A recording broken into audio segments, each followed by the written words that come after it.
So, a couple of weeks ago, I got started in looking at the service report for 2020's Jehovah's Witnesses, 2020's statistics that they issue on a year-by-year basis, and was a lot to take a look at, and so I put together a couple of spreadsheets and took a look at a number of ratios, some trending, some statistical analysis, and put together this presentation. I've been working on it now for a while, and it is long. I got into a lot of detail, and there's no question that it's long. I don't expect anybody to do this in a sit-through. This is not one of those types of things. But I believe that most of what I put together here is of interest. We took a look at a lot of things in an angle, in a way that haven't taken a look at before, and also looking at some statistical approaches that suggest that Watchtower has been, a little sign popped up there, massaging the data. And not, while this is not a something that comes out as necessarily a big surprise, we do have some statistical approaches that we can use to take a look at whether or not the data itself is representative of unadulterated information. And we've got some data and some models that we created that duplicate the information exactly. And so it's very strongly suggestive that Watchtower has been massaging the information. When I say massaging, let's come right out and fabricating some of the data, or it's been the expectations that have been placed on the publishers, let's say especially in the area of hours, they're reporting what is expected of them in order to keep out of trouble with the organization. And it seems to me that the organization's not interested necessarily in putting out the truth of information. Otherwise, they would go to the trouble to audit the data, have somebody take a look at it independently, a company to do the analysis of the statistics that they are gathering and reporting, and to provide a report that is indicative of the data collection system that is in place, and whether or not the data is really something that we can believe. Watchtower doesn't do that. Now, they go to this great extent of trouble to collect the data and report it, but they're also doing it in such a way that supports their ideas, supports their worldview, their religious beliefs, and makes the organization look better. Nonetheless, regardless of the fact that some of the data is, or quite a bit of the data is questionable in its reporting, we can make use of it, and how we can make use of it is by looking at combining some of the data into ratios and turning these ratios into indices that provide us with some insight as to what's going on with Watchtower. So I talk a great deal about the analysis. All in all, I think there's something like 28 or 30 some odd slides that I created, and I talk through the meaning of these individual statistics and graphics that we put together. So I hope that I did so in a way that is meaningful, and I do believe that it does show us what we do see in the 2020 data is a trend that over time, Watchtower is becoming less and less efficient in their mission to bring in new converts, and converts are all, what it's all about. I mean, the organization relies very heavily on converts, and I mean, so much so that in 2019 they bragged about the 304,000 baptized individuals. They said the first time in 20 years that they exceeded 300,000 baptisms. But so that is very, very important to them. But at the same time, they aren't maintaining that level of conversion, and it's becoming more costly for them. We'll take a look at some of the whatever finances they may have in terms of expenditures that they report for the witness work, and that led into an investigation of the organization's finances altogether. So we're going to be looking at, with these statistics, not only an analysis of the veracity of the data, but also the efficiency, let's say the effectiveness of Watchtower's current approach to witnessing, and the decline that is occurring in the effectiveness of Watchtower's witness work, and this decline represented in certain ratios. And then we take a look at whatever financial information that is available to Watchtower. Some of this is kind of surprising to me, and I think it might be of interest to many ex-Jehovah's Witnesses. I was surprised at how many different corporate entities that the Watchtower has established, two of which provide financial information that's representative of the two larger parts of Watchtower, the Watchtower Bible and Tract Society of Pennsylvania and the Watchtower Bible and Tract Society of New York, both which are billion-dollar corporations.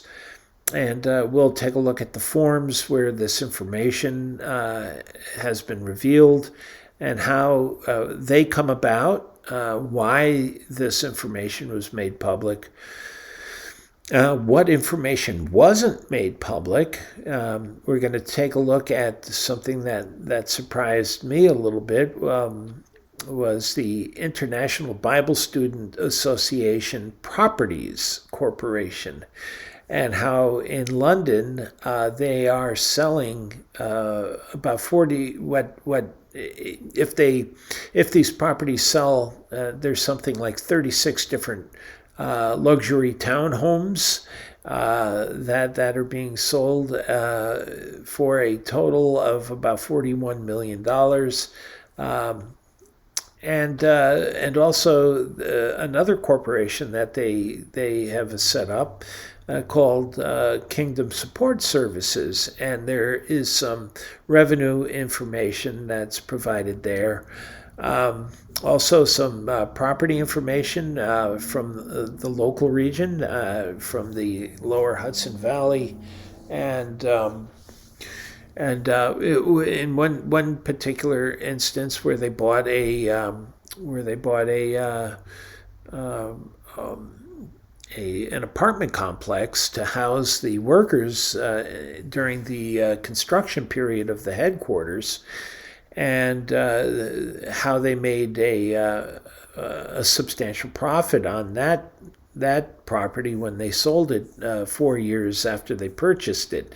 They made a 20%. I would like to get a 20% increase on my on any investment that I make in a 4 year period. So they've done pretty well for themselves, and I suspect that that's how they operate all along. They're more in terms of a real estate corporation than anything else.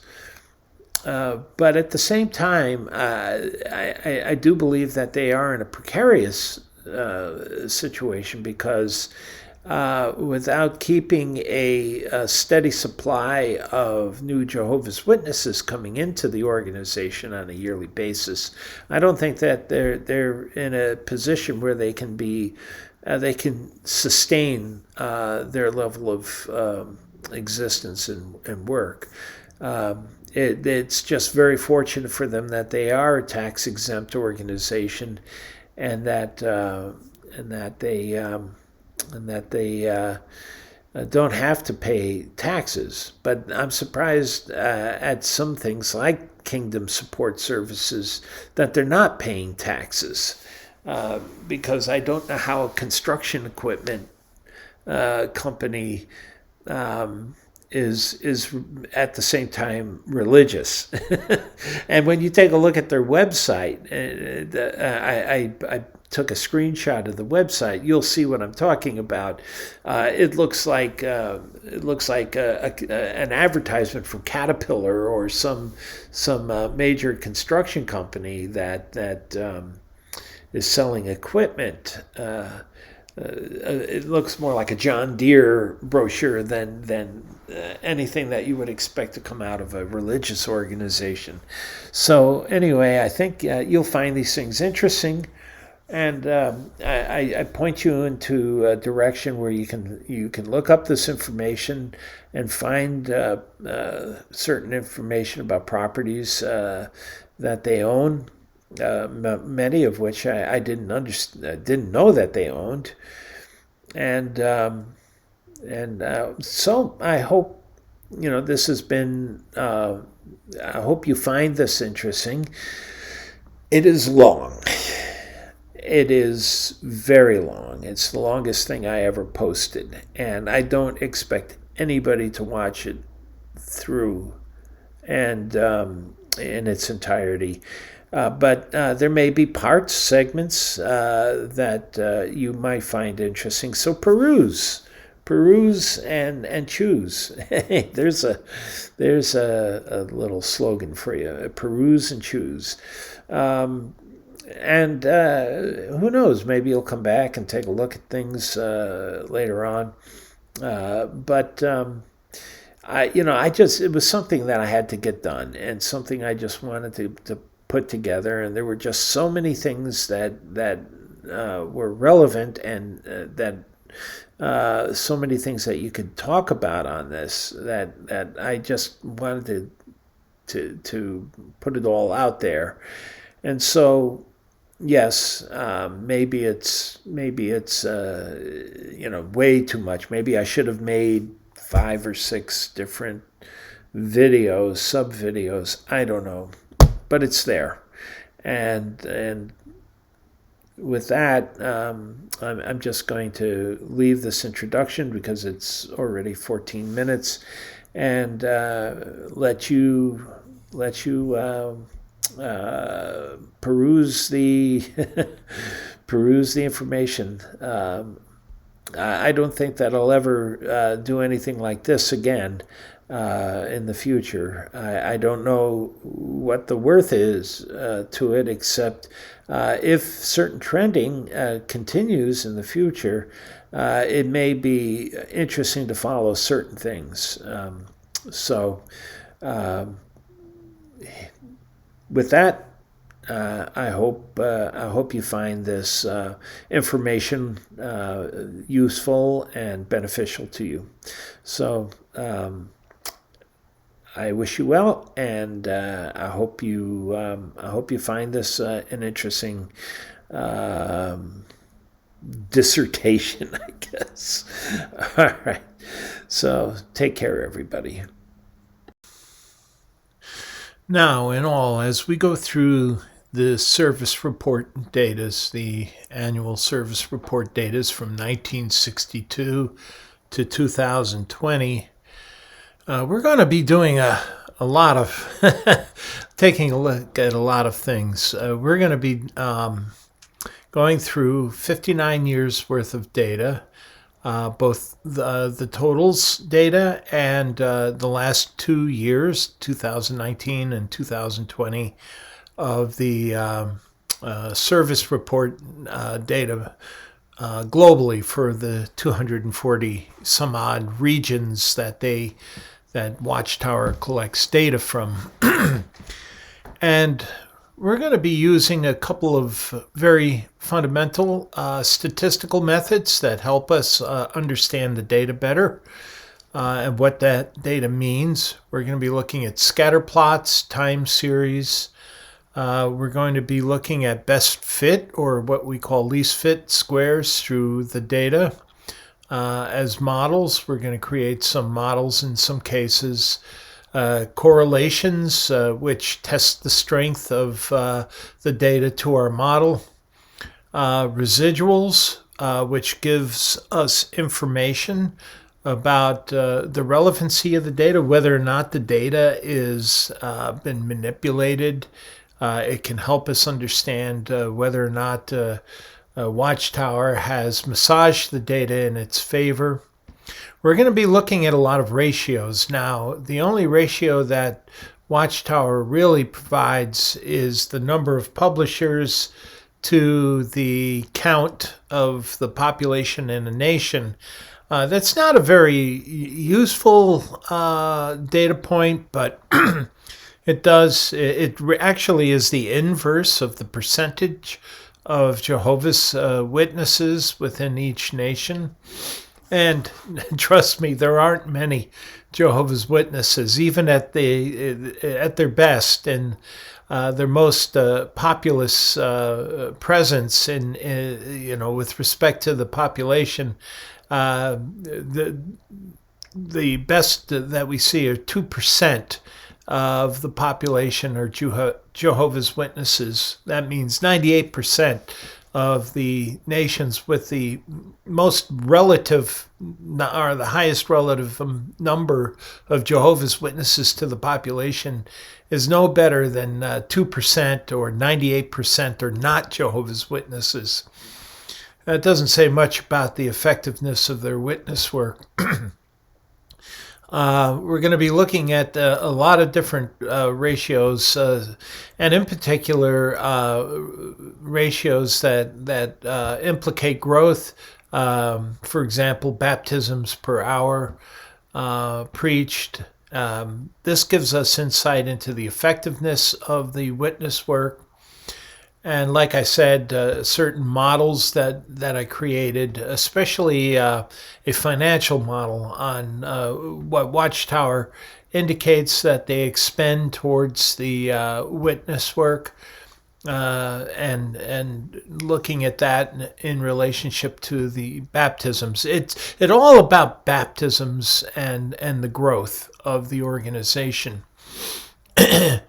The data that we're using will be largely from the grand totals, data that Watchtower comprises or compiles every year. And they've been doing this for decades, many decades, going back into the 40s and 50s. So they have a database of at least 60, 70 years worth of data. We're only going to be looking at data from 1962 onward. And we're the data that we're going to be most interested in: publisher growth, the number of baptisms, preaching hours, the number of Bible studies being held, and the expenditures that Watchtower claims in the grand totals. They provide a number that of how many millions of dollars they spend towards the witness work. And then we're going to be taking a look at the broader data, the data that Watchtower compiles for 240 nations or so. We're going to use that data to help map the prevalence of publishers throughout the world, and to show basically how thinly spread Watchtower really is, and what nations tend to be more heavily weighted with Jehovah's Witnesses, and versus those nations that have a relatively small percentage of their population as Jehovah's Witnesses. Mapping is a good graphic way of representing the effectiveness of their witness work. And I'm going to do some comparison, especially with the Catholic Church, because the Catholic Church, there are nations where 70, 80, 90% of the population is Catholic. And so comparing Watchtower's evangelical effectiveness compared to the Catholic Church, we're looking at a David and Goliath situation. And then we're going to be looking at some of financial information. I don't have it here on this particular slide, but toward the end, I compiled some information on Watchtower's finances that I think will be interesting. In particular, the data that suggests how much Watchtower is worth. There are some IRS filings called the 990T forms, which Watchtower has filed in the past. And also there was a Newsday article in 2002 that reported Watchtower's revenues as part of a report of the top 40 earning corporations within New York City. Now they're no longer within New York City, so any such report would exclude Watchtower from this point. But back in 2002, Watchtower was located in Brooklyn, and so they were counted in. And they weren't last, surprisingly enough, with all of thinking of New York as the financial capital of the world. Watchtower was number 34 on the list of the top 40 earning corporations located in New York City. So that's actually quite surprising. But it was 2002 data. There were only 6 million Jehovah's Witnesses at the time. I extrapolated, making the presumption that there would be donations, and these donations are proportional to the population of publishers, and so I extrapolated that number out. Plus added a percentage because in 2015, Stephen Lett made a request for increased funds, And as a result of that, Watchtower indicated that they had a 15% increase in their donations. So, counting that as a permanent fixture, I included that as a conservative means by estimating what Watchtower's revenues may be today. So, again, this is just speculation based on information that was published in Newsday magazine. Now, Newsday never did indicate where, what their source was and how they got this revenue information, but they wouldn't have published it unless they were sure of their source. So there was a leak at that point, at that time, that Newsday believed was credible enough to publish. And they gave a bit of a profile on Watchtower in that report. And on top of that, we're going to take a look at some other data. There are what they call the IRS 990T forms. So any income that is not related to the charity work is not subject to the tax exemption. And so in the United States, a religion or a charitable organization not subject to a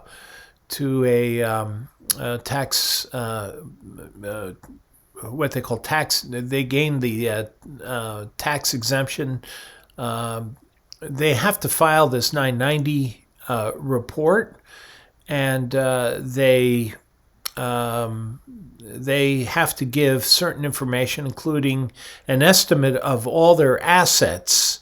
And so there is a figure for the Watchtower Bible and Tract Society of New York, but also there was a 990T that was filed for the Watchtower Bible and Tract Society of Pennsylvania.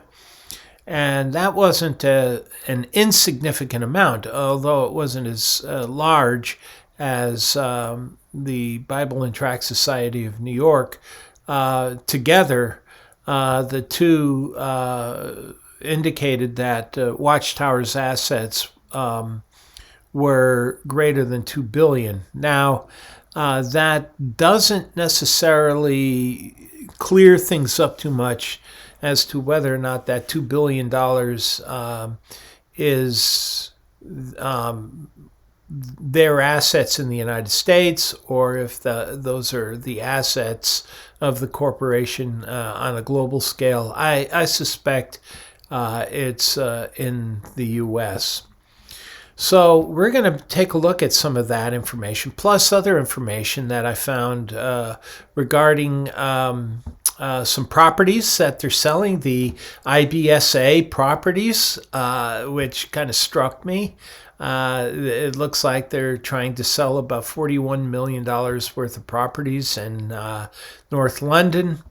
And also I wanted to take a look at an apartment complex that they bought back in 2013 to house the volunteer work that Watchtower purchased an apartment complex for housing the volunteers who were constructing the headquarters before it opened up in 2017. And they owned it for 4 years, 2013 to 2017. And this tax information indicates that they bought the property, the apartment complex, which was not an insignificant property. I could provide a screenshot of it, and I think I will, for $9.2 million. And 4 years later, they sold it for $11 million. And so that's about a 20% increase. So we'll be going over some of that stuff when we get to it. I thought you'd find that interesting because it's turning out that Watchtower is becoming more and more a real estate corporation than anything else. I mean, you should take a look at this IBSA Properties website. It looks like one of the top real estate companies' websites here in the United States. So, like Coldwell Banker or something like that. I've got a screenshot of that, and I'll be providing links to that webpage, which I think you'll find interesting. So we've got like 28 slides to go through, so this is going to be a lengthy video, unfortunately, but I hope it will be interesting. So let's move on to the first graphic. Okay, so the data that we are using, I uploaded into an Excel spreadsheet. Now, I had data that went back into the early 1930s, 40s in a spreadsheet, but my computer blew up, so I lost that spreadsheet. I wish I had backed that up because I had a lot of good data in that, but instead of trying to recreate all that data, JW Facts, Paul Grundy has all the historical data from the grand totals of each of the service reports, annual service reports from each yearbook, and going back to 1962 to 2020, and so I used most of that data, copied that data, uploaded it into an Excel spreadsheet that you see from here. Most of the data that we are going to be using are the number of baptisms from each year, the number of publishers in each year. Now, the number of publishers reported is what they call the average publisher data. Each month, Watchtower must collect publisher data, the number of publishers reported in from around the world. They use the 12-month average for the average publisher data. They report the peak of that 12-month data, so that's the peak publisher month that they report. I don't use that number. I use the average publisher data. Now, the peak publisher data gives you a bit of an indication of the variance that exists within the data that is being reported on a monthly basis to Watchtower. We're not going to get into that kind of statistical analysis. It really isn't that insightful. And the average data really, there isn't that much of a variation between peak publisher data, typically speaking, from the average. So we're not going to be using that information so much for our analysis. We are going to use the number of hours reported in the preaching, and again, the hours they are a composite of the hours reported by pioneers. They're also the hours reported from the auxiliary pioneers, and the data that's reported from the regular publishers. Now, the pioneers report 70 hours a month. That is the minimum obligated time that to maintain your standing as a pioneer. Auxiliary pioneers are part-time work, and the expectation for them is anywhere between 30 and 50 hours a month. And then the regular publishers, which are the majority of publishers, they are obligated to reporting 10 hours a month. Now, we're going to go through some interesting analysis of this publisher data, the number of hours reported, and we've derived a model based on the required, or let's say suggested, numbers that Watchtower indicates that they expect from their auxiliary pioneers, from their regular pioneers, and from their publishers, and it indicates that, and we'll be seeing this, indicates that there may be some,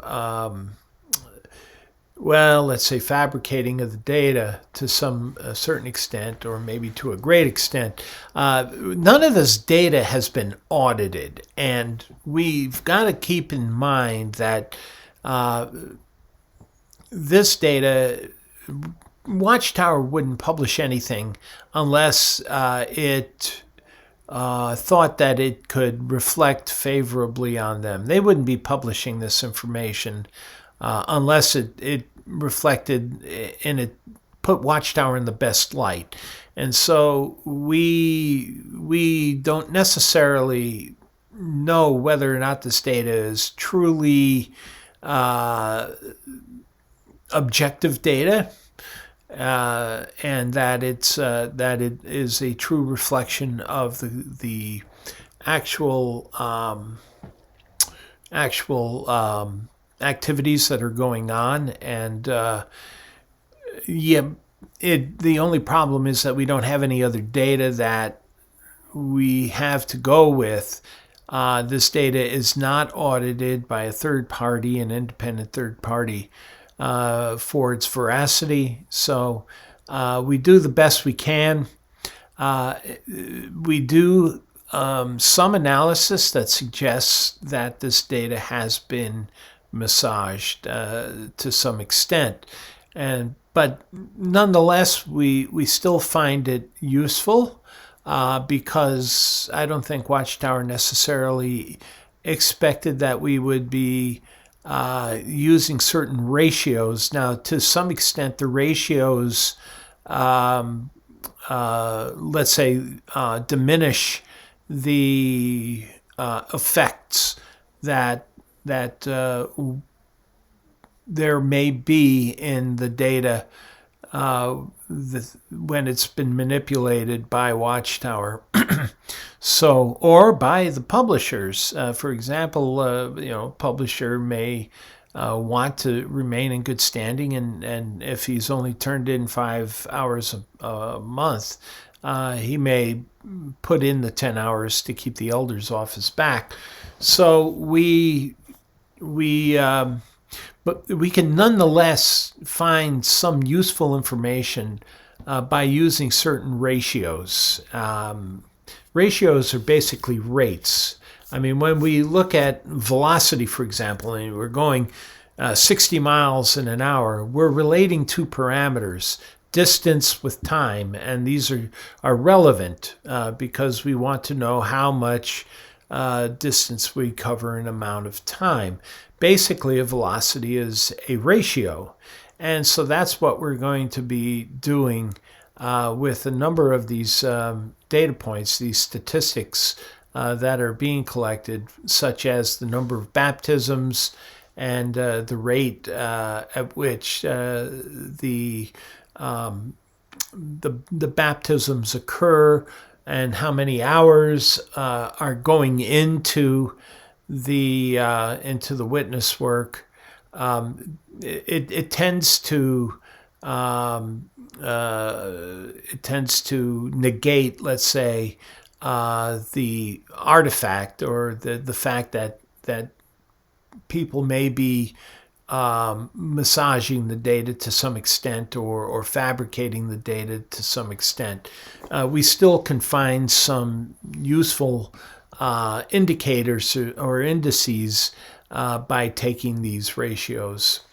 So I don't think Watchtower necessarily intended for the data to be looked at in this way, but it's helpful to us in terms of understanding Watchtower's effectiveness, and we're actually watching certain things play out consistently, which does indicate that we do have a valid picture of Watchtower and what the witness work is doing with respect to its growth. And growth is everything. I mean, to Watchtower, it's very important to have converts because when you have a growth rate that's exactly mirroring the global birth rate, then you have a problem, because when something like a pandemic occurs, you begin to see a contraction, and that's exactly what happened in 2020. 2020 is unique in that for the first time in 40 some years, Watchtower's publishers' numbers actually declined. So we'll be getting to all that in the next slides as we go forward. So anyway, just wanted to give you an idea of the data and how we're going to use it, and that it's all Watchtower data uploaded into a spreadsheet so that we're able to do the kind of analysis and the kind of graphics that help us understand Watchtower's performance. So here is our first graphic, and basically it's a scatter plot, a time series scatter plot of the publisher data reported from year to year from 1962 to 2020. And the most notable aspects of this chart I highlighted in red with red arrows. Back in 1975, we see a decline in numbers from 1975 to about 1980. And in 2020, we saw a downturn in the number of reported publishers. And that is a significant factor, because the fact of the matter is Watchtower's effectiveness in its witness work is not increasing. The growth is mostly coming from within the organization. Those that are born into Jehovah's Witnesses are the ones that are predominantly being baptized.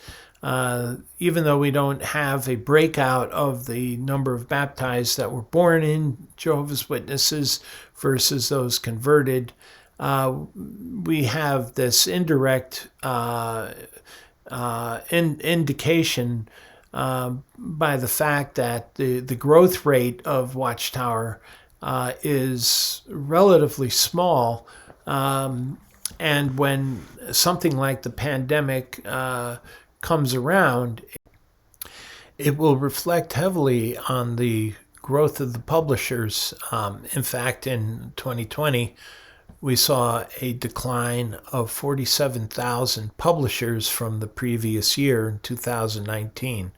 Again, the first downturn in the number of publishers since the mid-1970s. That's a very significant factor.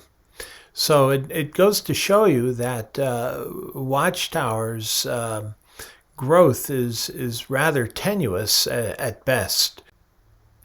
This graphic is the same publisher data, but I used a best fit line. This is a least squares best fit line through the scatter plot. And what this does is it provides us a model of the growth of Watchtower's publishers on a year-to-year basis. and it gives us a model that suggests how Watchtower is growing, and models can sometimes be used as predictors. But in this situation, we did see a downturn in 2020, and so the use of such a fit or technique is limited at best in terms of its predictive ability. But one thing it does show is the rate of growth and how it's changed over the years, because you can see, especially in the earlier years, from the 1960s to through the 80s into the 90s, that the slope of the publisher growth has changed.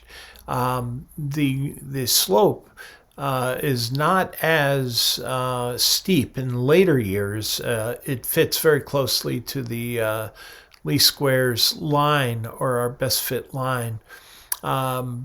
During the 80s and 90s, we saw a greater rate of growth, and that is reflected by a steeper slope in the curve. Prior to the mid-1960s, the growth of Watchtower was at a much slower rate. And what we see between 1965 and 75 is a pretty steep slope in the growth of publishers for that 10-year period. That is as a result of the prediction that 1975 was going to see the end of this world under Satan, and that the kingdom would begin. And so there was a great deal of excitement and fervor. People were more excited and dedicated to their witnessing. And so there was a great deal of growth, a greater percentage of growth from year to year, until the prediction failed to pan out. And for several years after that, in 1976, 77, 78, there was actually a decline in the number of publishers. And that's what you see is a little dip in that line, a little flattening out, until the 1980s. And then there was a return to a pretty sharp growth. It was about a 15-year period in which there was a fairly substantial growth that tended to flatten out a little bit towards the last 20 years or so. I think when we take a look at what factors go into the growth rate, when we look a little bit into that more deeply, we'll understand a little better about why we're seeing a decline in the year-to-year growth rate. And so we'll be taking a look at that in just a couple of minutes. And one of the things that I had been mentioning earlier was how well do we trust the data? And when data is wholly and completely objective, let's say we take a random sampling of people from a crowded room, or let's say from a football stadium, and then we measure their heights, we're going to see that the scatter around the mean is going to be random. And so we call that scatter, or we call that deviation from the mean, the residuals. And that's the way it should be with truly unadulterated data. When the data is completely objective data, that it's not altered, it's not been massaged in any way, we see, or fabricated, we see a random scatter around the mean. Now, in the case of our linear regression, that mean is the regression line. And you can see here that this particular slide is that residual or that scatter around the least squares line. And you can see that that's hardly a scatter shot or a random scatter around the mean. What we see here are data points with very definitive trending in sort of a time series way. It looks like a roller coaster or a series of hills up and down. And the data should have looked like the previous slide, like a shotgun blast around the mean. And that's hardly what the data looks like. And so what we're seeing there, what this actually means is that we don't know if we can necessarily have 100% confidence that the data is completely honest or unfabricated data. And we'll see that too when we take a look at the unaccounted for individuals. You see, when we take a look at the publisher data, the publisher growth is not simply the publisher numbers from the previous year and adding the number of baptized to get the growth from year to year. The number of baptized is the key data for the increase in the number of publishers, but there are other factors going on where you've got deaths.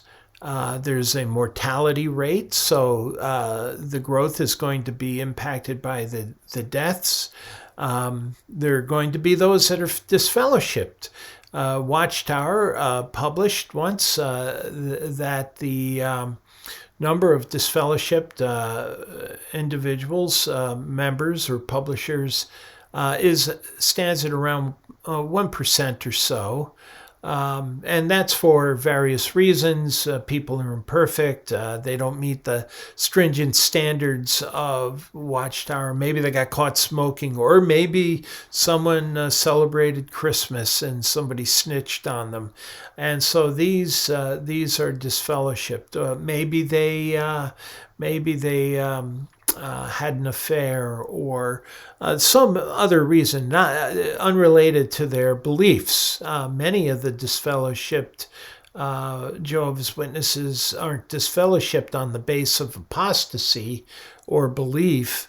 Many of them are disfellowshipped for immorality or for some other reason by breaking Watchtower's many rules and regulations. And so you have to account for the mortality rate and for the number of disfellowshipped.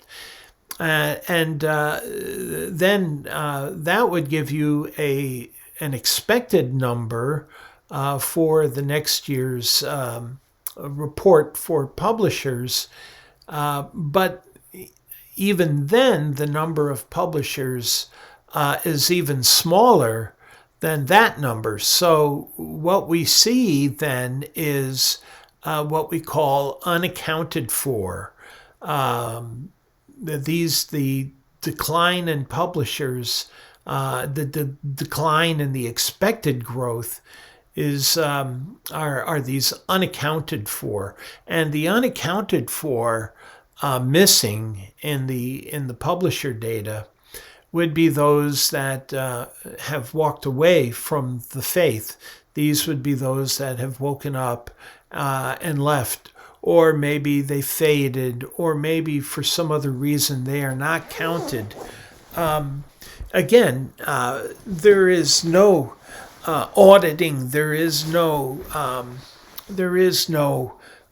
checking any stopgaps for failure of reporting incorrect numbers, statistics to the society. And so, we have to take these numbers tongue in cheek. And one of the things that we see is not only do we see unexpected what I call unaccounted for publishers, but also spontaneously generated publishers. We see that the number of publishers reported in the following year is greater than the number of baptized. And so, where do these additional publishers come from? They're misreports.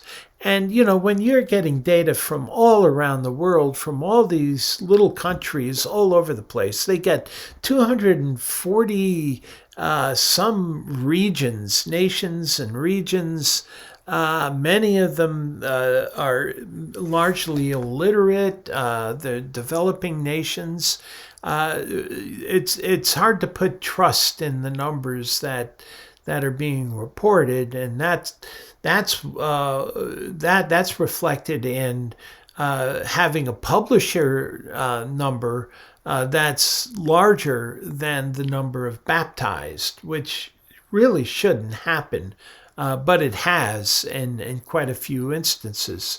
So when we see things like this graphic, when we see the fact that the residuals are not looking like a shotgun scatter around the mean, when we see that the publisher data isn't fitting a linear regression as well as we would like to see it fit, especially in early years. It puts the data into a certain degree of suspicion as to its veracity. But again, we have nothing else to work with. So this is the only data that we have, and so we try to do the best we can in analyzing it in a meaningful way. What I'm trying to explain here is are the limitations that we have in analyzing this data. So what we have here in this graphic are the number of baptisms, and as you can see, the number of baptisms has increased over the years, and you would expect that as the number of publishers increases. The amount of witnessing that goes into the witness effort increases, and then you would expect that there would be a growth in the number of baptisms from year to year. And so we see that occurring here in this graphic, but it's a bit of a roller coaster ride. And you can see in the early years when the numbers of Jehovah's Witnesses were low. In 1962, there were less than 1 million Jehovah's Witnesses globally. The number of those baptized was around 69,000. You can see from the middle 1960s to the middle 1970s a substantial growth in the number of baptized, and that again is from that period of excitement when all Jehovah's Witnesses were in expectation of the kingdom in 1975. As a Bible student growing up, I remember going to Bible students' conventions and hearing about the expectation for 1975 that was being published by Watchtower. So even this was being circulated around within Bible student circles, although most Bible students weren't expecting anything to occur in 1975, but Bible students always believed that we were in the end of the age and that the kingdom was just around the corner. So some sort of had a half expectation that 1975 could possibly be right. But anyway, it wasn't as a result of Watchtower. Not many Bible students really put any stock or credit to Watchtower because of their deviation from Charles Taze Russell's teachings. But then you see this fall off, a substantial drop, precipitous drop in the later 1970s, from 1975 to 1980. The number of baptisms almost drops to the point where it was in the early 1960s. But then you saw a substantial, steady growth up until about 1990 or the mid 1990s, and it peaks out around just before 2000. And then there's a gradual slide. It's hard to see the slope, but it's definitely flattened or even trending downward in the number of baptized in those years, even though the publisher growth has increased. Again, publisher growth is a compound growth. It's a compound, like a compound interest. You have a certain percentage added to your principal every year, and your bank account's going to grow a little bit. Well, and to some extent, that's what's happening with publishers, except that the percent, your interest rate is in decline, and the number of publishers is in decline too.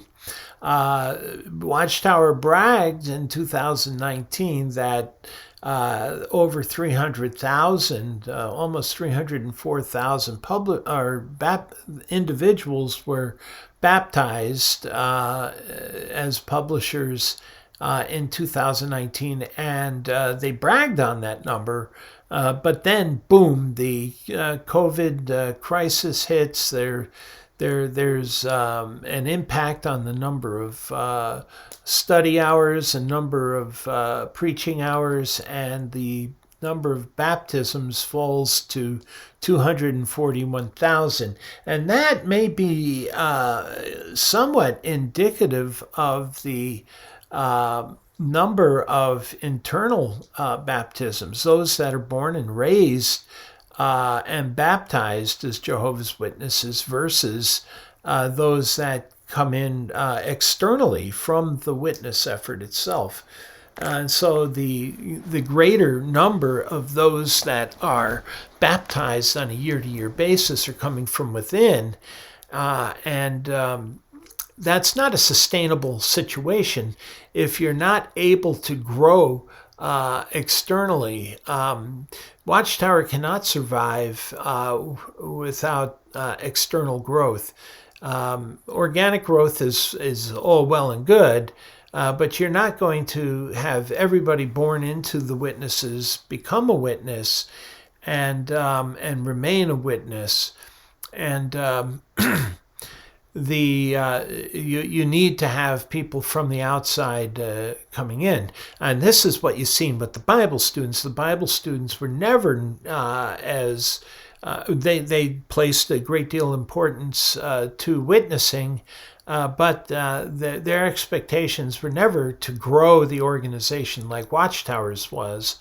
And what we've seen throughout the decades is a slow, steady decline since the 1920s to the present time.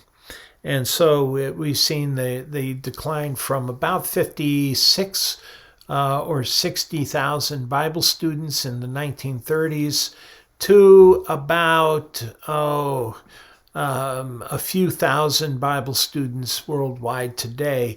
We don't have accurate tallies of the number of Bible students around the world, but it's substantially less than it was in the 1930s, and that's very strongly reflected in the declines in the attendance of conventions. And I can remember general conventions as a child where over 1,000 were in attendance, and today I doubt they're their Bible students have any more than 400 in attendance at peak day on convention during the general convention. And so this is the future for Watchtower if they don't do a better job at growing their organization. Again, Watchtower depends on publishers for revenues. And on publishers for volunteer work. I mean, the headquarters was built by volunteer work, and they paid for the materials, but Watchtower they would have had to have paid probably $750 million for that new headquarters in Warwick if they didn't have free labor, and they paid a fraction of that amount in the construction of that new headquarters by having that substantial help from volunteers. So again, this is this shows the state or the condition of the witness work on baptisms, because right now, for the last 20 or so years, we've seen a flattening out, if not a slight decline. Now, this next plot, this next scatter plot that we have here, is taking a look at the percent change or variability in the actual number of baptisms from year to year. And what we see here, and this is expressed as a percent, so we're looking at the variability of change in the actual number of people baptized from one year to the next. And as you can see in the earlier segment of this graph representing the early 1960s into the mid-1970s, there was a tremendous amount of variability. We had changes in the number of baptized by percent in ranging from negative 35% to 50%, and we had these wild swings. But after the 1975 debacle regarding the prediction, everything seems to have changed around 1975. We begin to see things tighten up. The rate of change in the number of baptisms is in the positive for about a decade or more, but the numbers are not as wide-ranging as they were back in the earlier 60s and early 70s. And you can see that we see changes in percent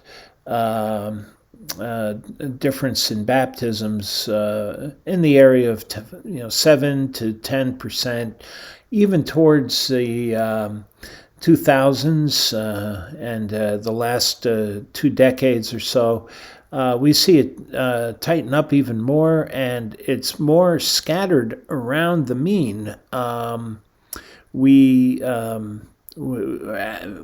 I mean around the mean, around zero, we're seeing some negative changes from year to year, and some positive changes, and they're all pretty much averaging out. We're not seeing a tremendous amount of growth as a result of baptisms, even towards the more recent years. We're seeing only a 7% change from 2018 to 2019. And from 2019, though, we saw a pretty significant change, a minus 20% change. And that resulted in an actual downturn in the number of publishers. The next graph here represents the actual percent change in publisher growth from year to year. And looking at it from the years in the early 1980s, I believe it was 1983 to 2020. And you can see here that the data is pretty linearly in decline.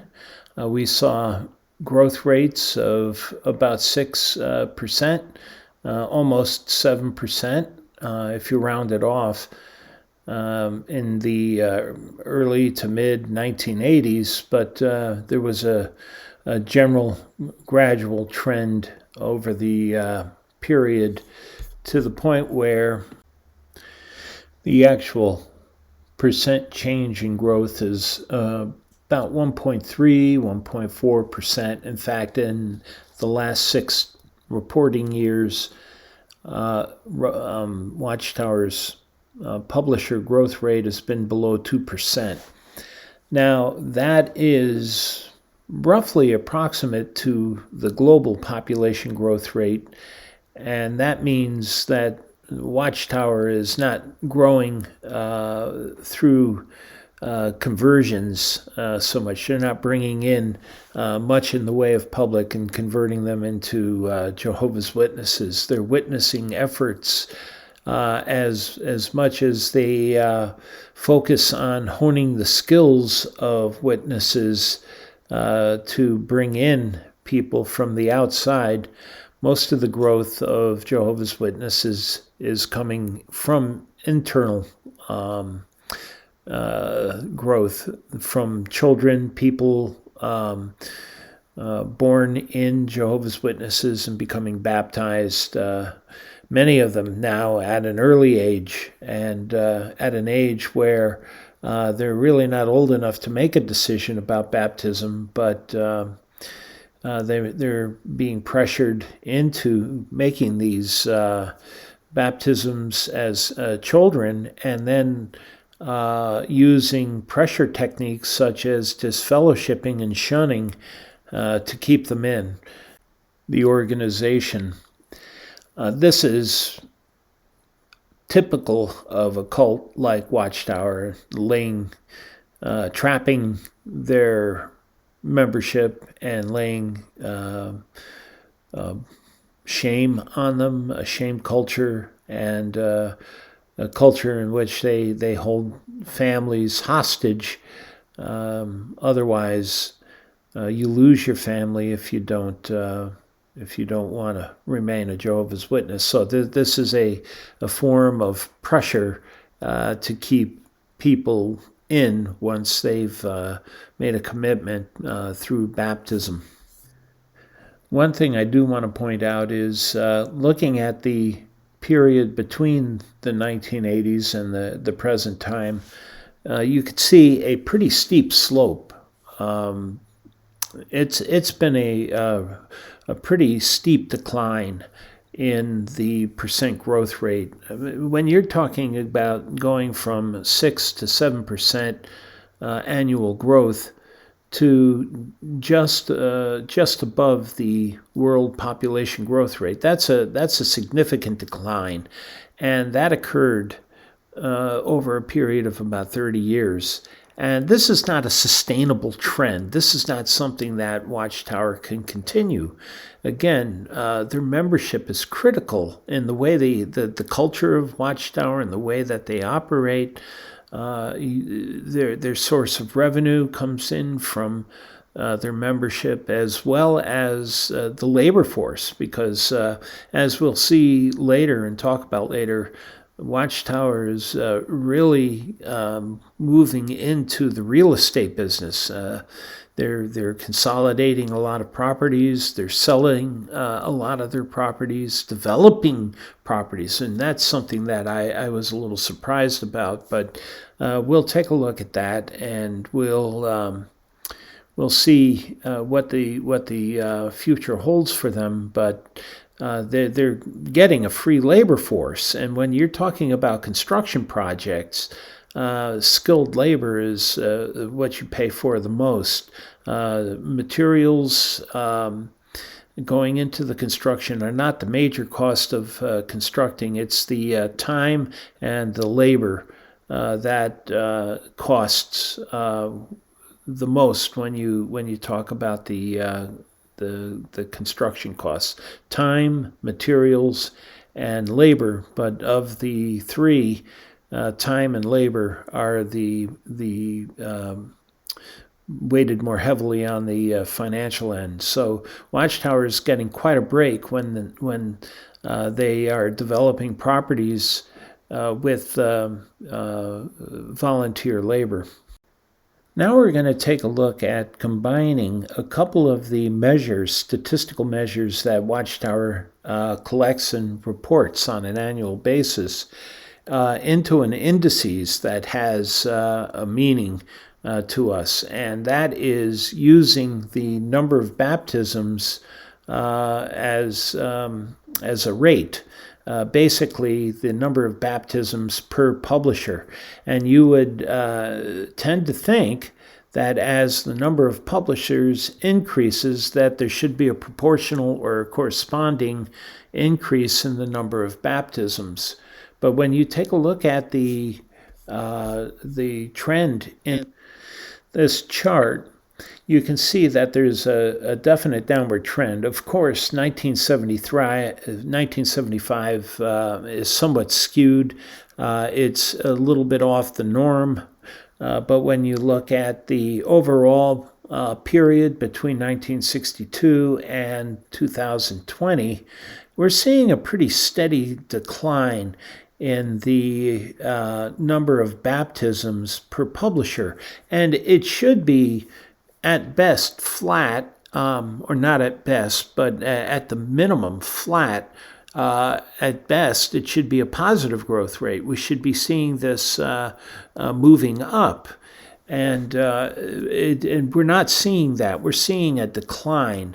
And that's interesting because it shows that the number of publishers, even though they've increased in number, the number of baptisms is not keeping up with the growth of the publishers. And so we're seeing a decline. Publishers, in other words, are less effective in bringing in new Jehovah's Witnesses. And I think when you take a look at the emphasis that was given in the 2020 convention, this I think it was Nita and Jade, or Nira and Jade, I forget the name, Nita I think it was, and Jade series of videos. The emphasis was on how to maximize your time with, in that case, it was a Bible study. It was with somebody who actually, not only did you give them 3 minutes at the door, but they bit, and you've got them on the line, and now they're attending Bible studies with you, and how you present and how you direct your conversation with them may make the difference in terms of bringing somebody in or having them walk away. Now, when I took a look at some of these statistics, it's interesting that we'll look at some of this in the next number of slides, but the percent of individuals that, or the likelihood, let's put it that way, the probability of somebody coming in to the into the Watchtower Society, becoming a publisher, is extraordinarily small. When you look at the billions of hours that they report for witnessing, the number of baptized, or the percentage of baptized per hours of witnessing is tremendously small, and it's still small when you talk about Bible studies, but it's significantly more. Once you've hooked a person into a Bible study, the chance that they may become a Jehovah's Witness and baptize increases substantially, but it's still only 3% of those that enter into a Bible study will lead into a baptism. 97% or almost 98% walk away when they've been brought to the Bible study stage of conversion. So effectiveness is diminishing. And that's what this chart shows here, where it looks very much like the previous chart, and in fact all of them will look very similar, and in all of them the trend is diminishing. But this indices, this is again a combination of a couple of the measures, a couple of the statistics that are kept by Watchtower, but we've combined them. And this is the number of baptisms per number of Bible studies, or at least in this case, because that number is so low, I had to convert it to the number of individuals per 100,000 Bible studies in order to make it some kind of a meaningful number. And you can see here that the number of individuals per 100,000 Bible studies back in the early 60s, there was a much greater chance. I think there were close to 11,000 individuals that would be expected to come into the Watchtower Society as a member per 100,000 Bible studies. That has diminished to a great extent. Over the entire 58-year period represented here in this chart, the number of those expected to baptize per 100,000 Bible studies has dropped to about 3,000 from about 11,000 back in 1962. That's almost a fourfold drop. It's well over 3 times less, and it's a substantial decline. So the effectiveness of Bible studies in terms of bringing in Jehovah's Witnesses has diminished quite a bit. And it appears that in the period following 2000, the 21st century has seen a greater decline over time. The slope is a little bit steeper, and that probably has something to do with the internet. Although throughout the entire period there has been a decline, except for the 1975 anomaly. That period is really anomalous.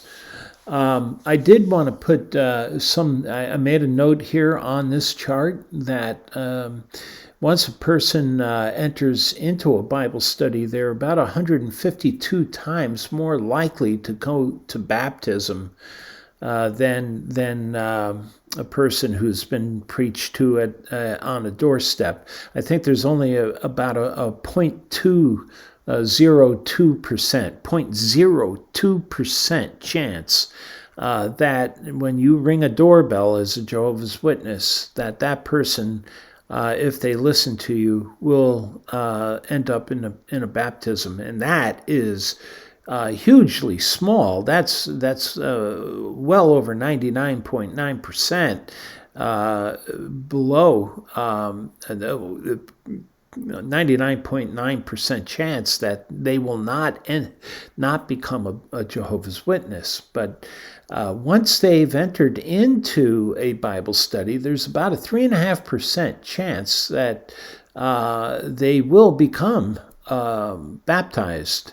And so that number increases, but it's still not large. 96.5% of those that enter into Bible studies with Jehovah's Witnesses will walk away from the religion.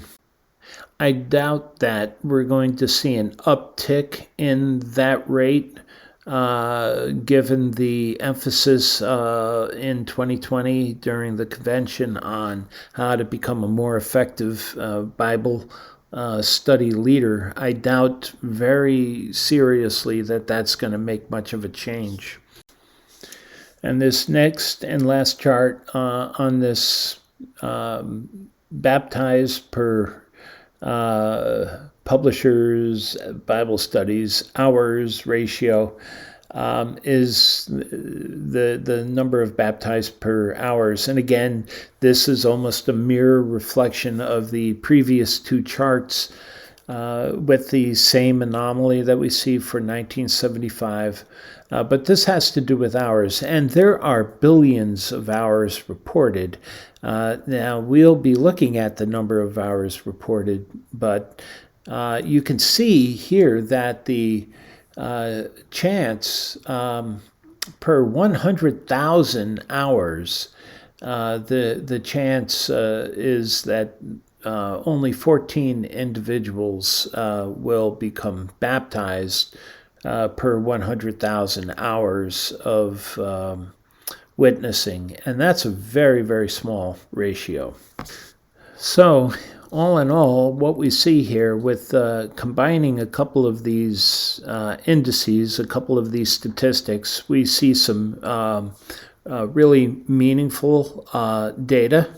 We're looking at the rate, and the rate is how many people become Jehovah's Witnesses per the effort that Watchtower makes into converting individuals into the religion. And it's not a very effective approach that they have. It could be the internet, it could be the times. People are more aware of cults. People are less inclined to become involved in things, especially religion. But Watchtower has never had reputation with regard to their religion. They're made fun of all the time. I remember back in the 1970s, SNL used to make fun of Jehovah's Witnesses knocking on the door, and they've been a running joke for many, many years. People don't take them very credibly. So, as you might expect, most of the growth coming into the organization, especially in the latter decades, is coming from internally. And again, that's not a very sustainable means for Watchtower, given their culture. And we'll talk a little about their culture. They don't want their laity to be educated. They're not for colleges, so they don't support college. And in a world that we live in today, college is becoming more and more critical in order to find high wage employment.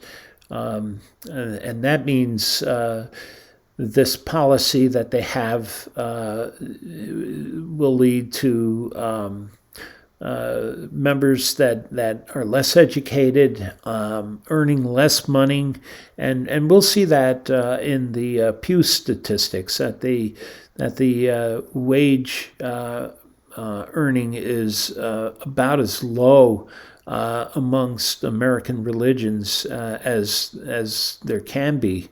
And so that means in the bottom line, where Watchtower depends on donations from the membership, they're not going to. It's not as sustainable. I mean, when you take a look at Scientology and how rich they are compared to Watchtower, their assets are tremendous compared to Watchtower, mainly because their adherents are also earning more money, and in some cases, tremendously more money. They target people like Tom Cruise and other stars and famous people, Hollywood people that have a lot of money and can donate a lot of money to the organization. Jehovah's Witnesses have very little of that because the greater part of their membership are among the lowest earning individuals in most religions. If in fact you're looking for a religion where you have the best chance for high wage and high education, Hinduism is tops among all religions in the Pew survey. Like I said, when we were taking a look at the publisher growth rate scatter plot that time series scatter plot that I posted at the very beginning of this presentation, the number of publishers just doesn't reflect the number of baptized. So from one year to the next, the number of publishers isn't simply grown by the number of baptized. There are, you can expect from within any year, a certain percentage of your membership is going to die off. What I used here for making an estimate in the publisher's growth rate and trying to determine the unaccounted for publishers. Those would be publishers that would have left the organization for whatever reason.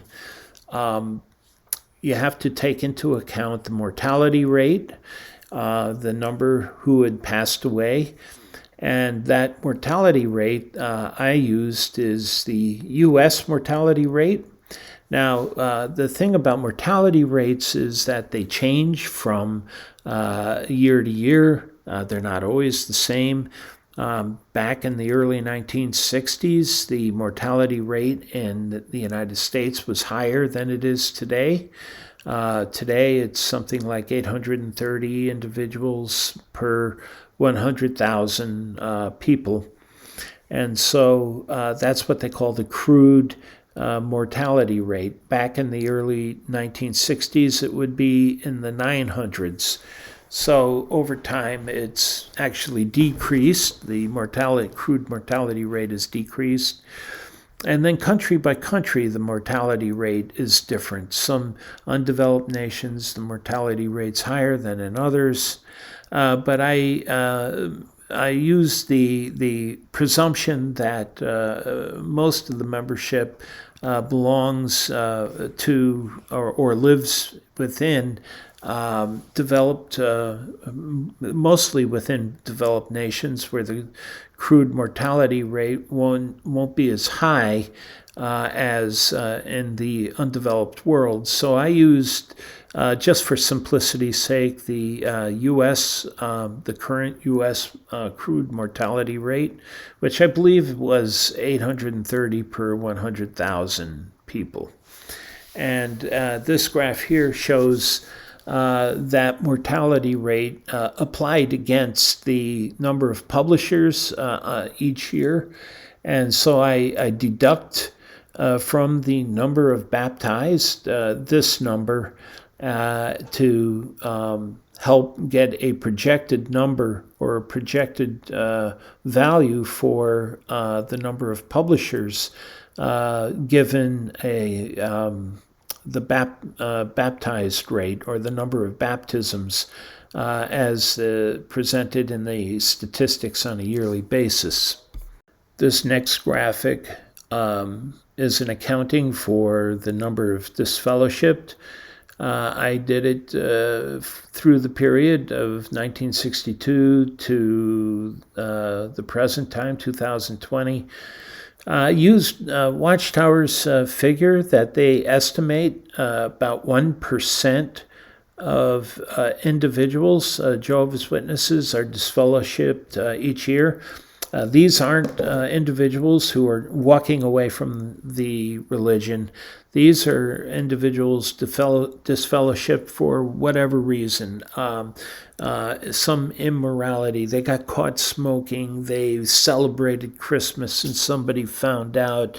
They had an affair with somebody else, or they did something unacceptable, and the elders decided to have a judicial committee against them and disfellowship them.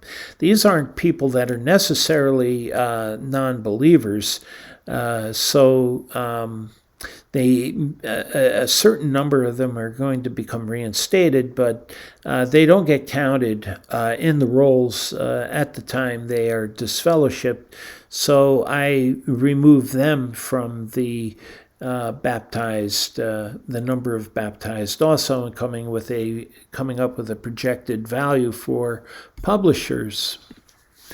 Now, this last slide shows the actual publisher data that's published by Watchtower.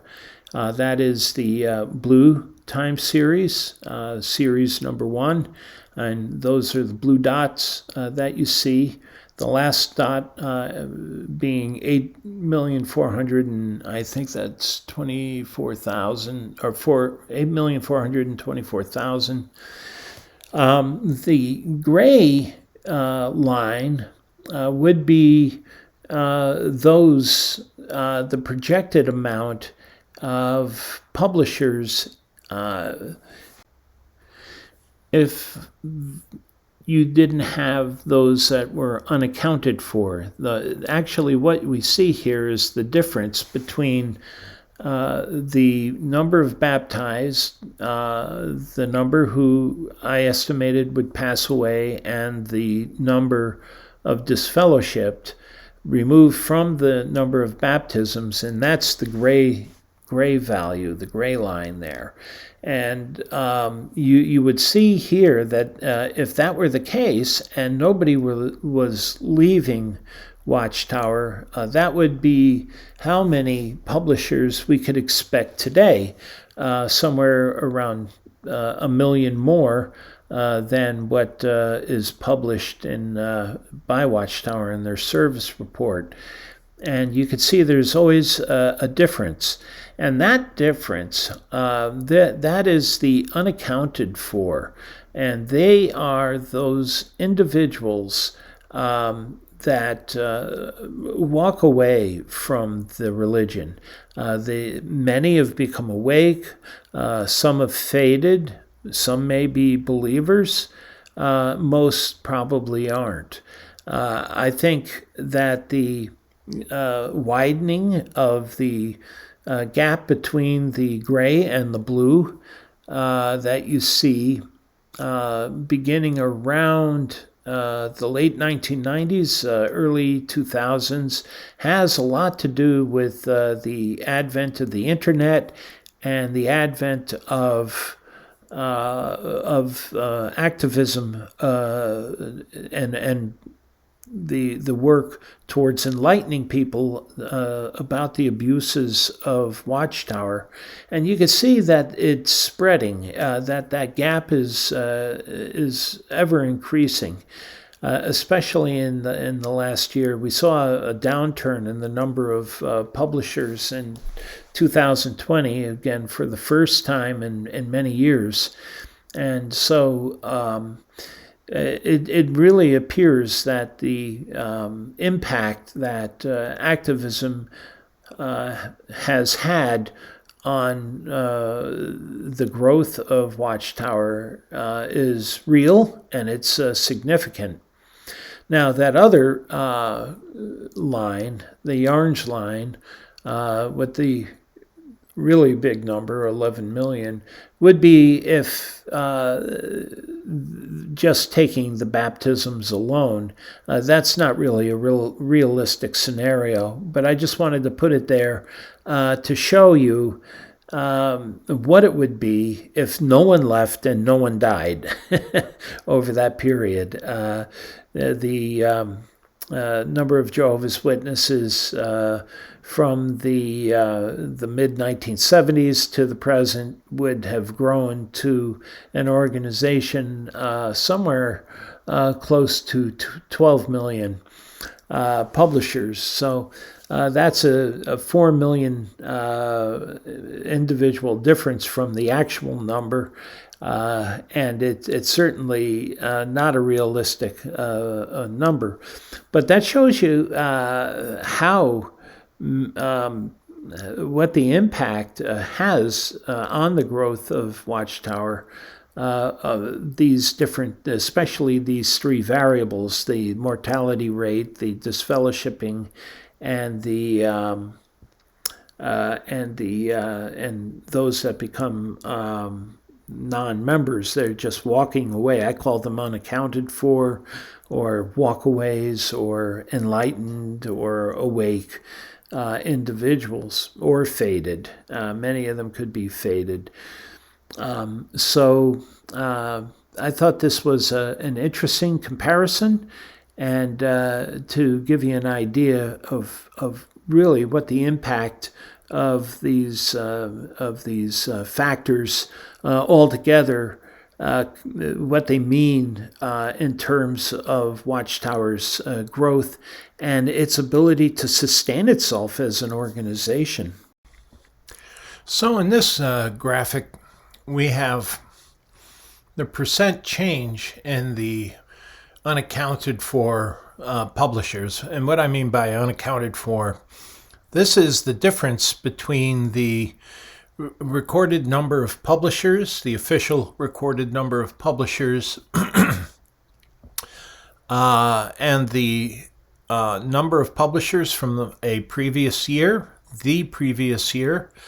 minus the death toll, or the mortality rate, and the number of expected disfellowshipped.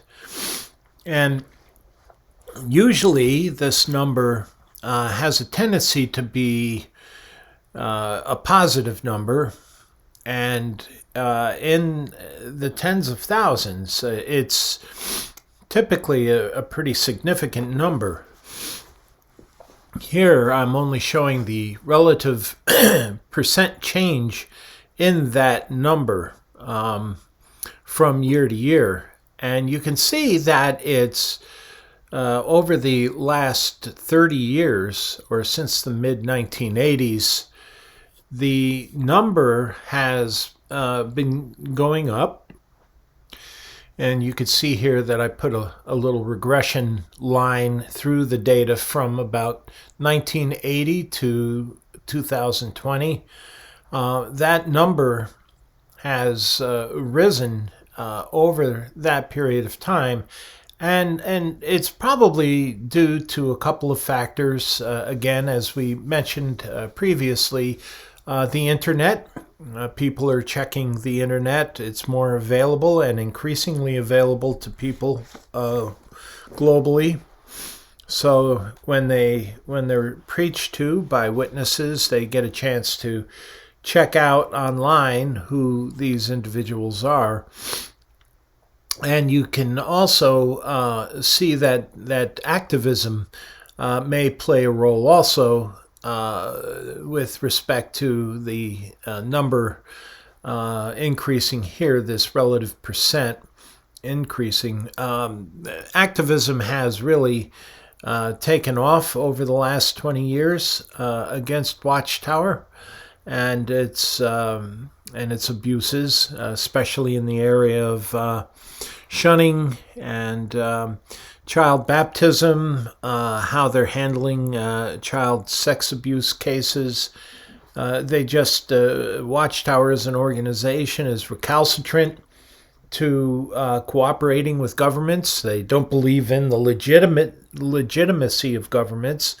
They are a theocratic organization. They believe that God is the head of their organization and that they should be following God's precepts. So they're not inclined to cooperate well necessarily with governments, although they counsel their members to cooperate with governments where they should, in terms of laws, obeying the laws, obeying the tax laws, paying their taxes. Although Watchtower itself will not pay taxes, they want their individual members to pay whatever taxes, render unto Caesar what is Caesar's. But there are a number of factors that go into this unaccounted for difference. And so we see a pretty tight relative percent change. I'm trying to read it here. We're looking at 2 to 3%. That last data point in 2020, I think, is a positive 3. I think it's 3.26. It's hard for me to read because I'm reading like a thumbnail here. I don't have the actual spreadsheet out in front of me. Take a look at the real numbers, but we're looking at when you look at the x-axis there or the y-axis, we're looking at some negative numbers to negative 2%, up to 10%, positive 10%. And again, the significant thing is that between 1980 and the present time, there is a definitive trend. And that trend is working against Watchtower. We've seen this chart before. I'm not going to spend a lot of time on this. This is the annual percent change in the growth in average publishers. We've already seen this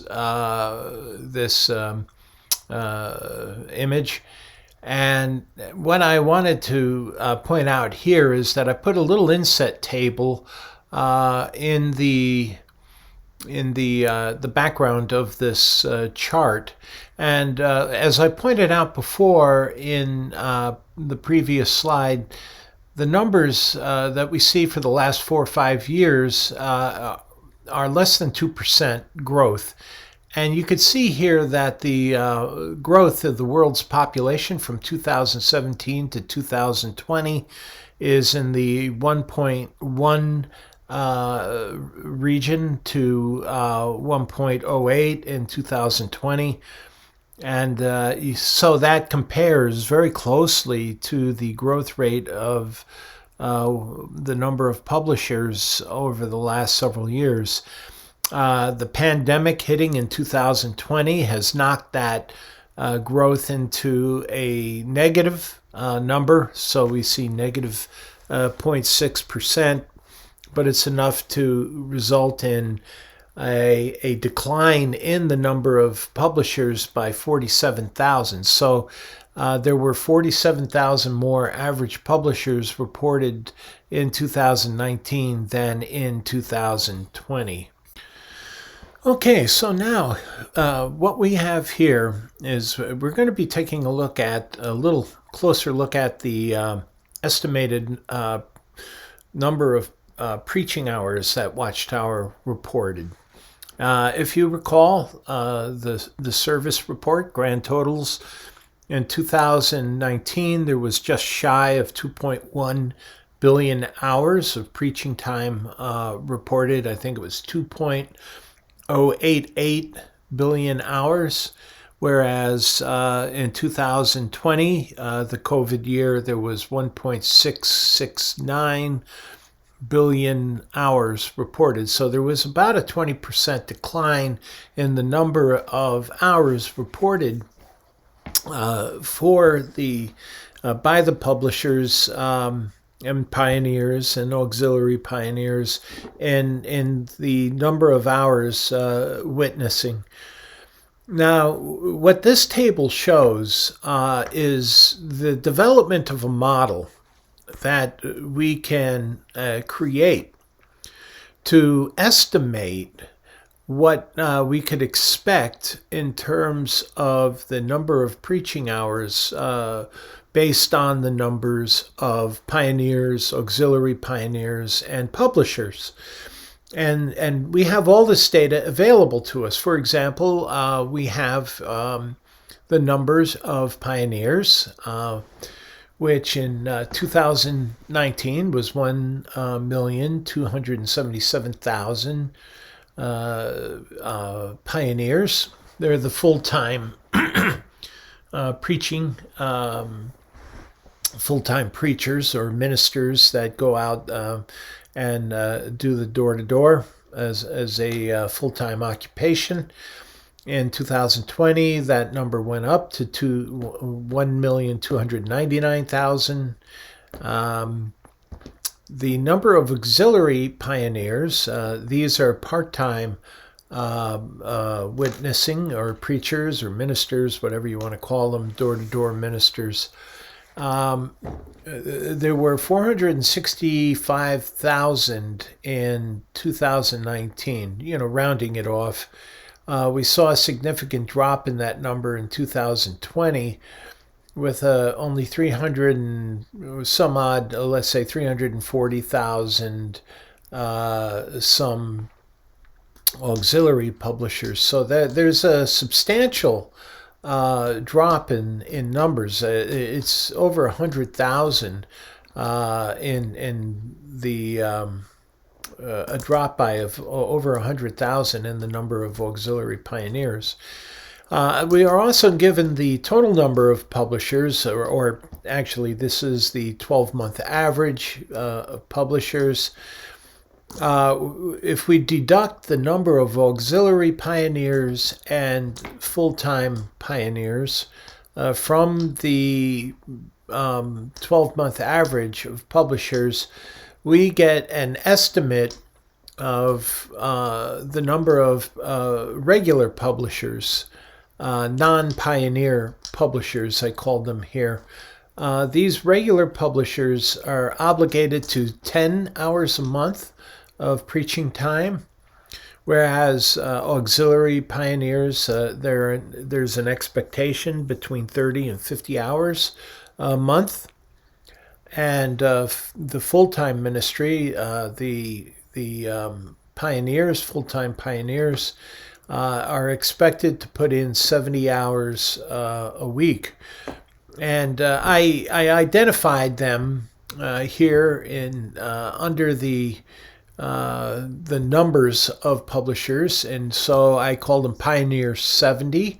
I estimated the number of hours by multiplying the number of publishers by the number of expected hours per month, and multiplied that again by 12 months to come up with an estimated hours of preaching. And these would be expected hours based on what Watchtower indicates the expectations will be for these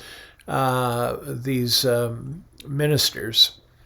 With the auxiliary, I came up with two estimates, one for 50 hours a month and one for 30 hours.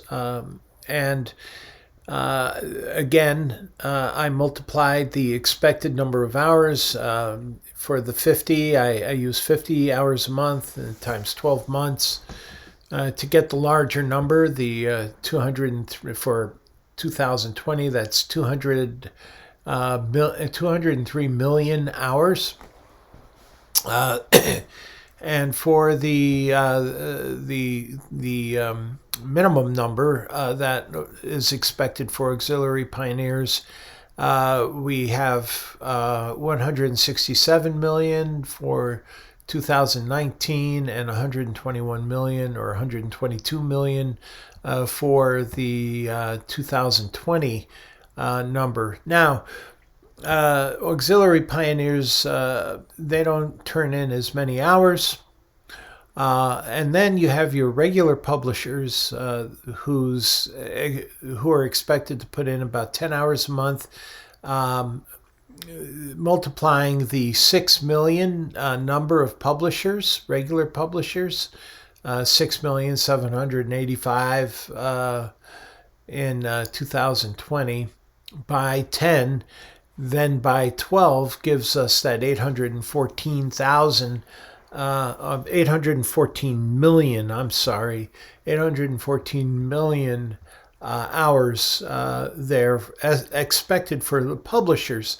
And then I totaled these to come up with some kind of estimation for what we would expect these publishers to turn in terms of hours. And then we compared those number of hours to what was actually reported. And it really turned out to be quite interesting. So let's take a look at that. Now, what we did was we went back to 2004. And so we've got ourselves, 18 years worth of data, 19 data points to take a look at the trending in the number of hours preached. And here, what we're comparing are the time estimates for the 30. Well, let's see, what am I looking at? 30 hours for the auxiliary.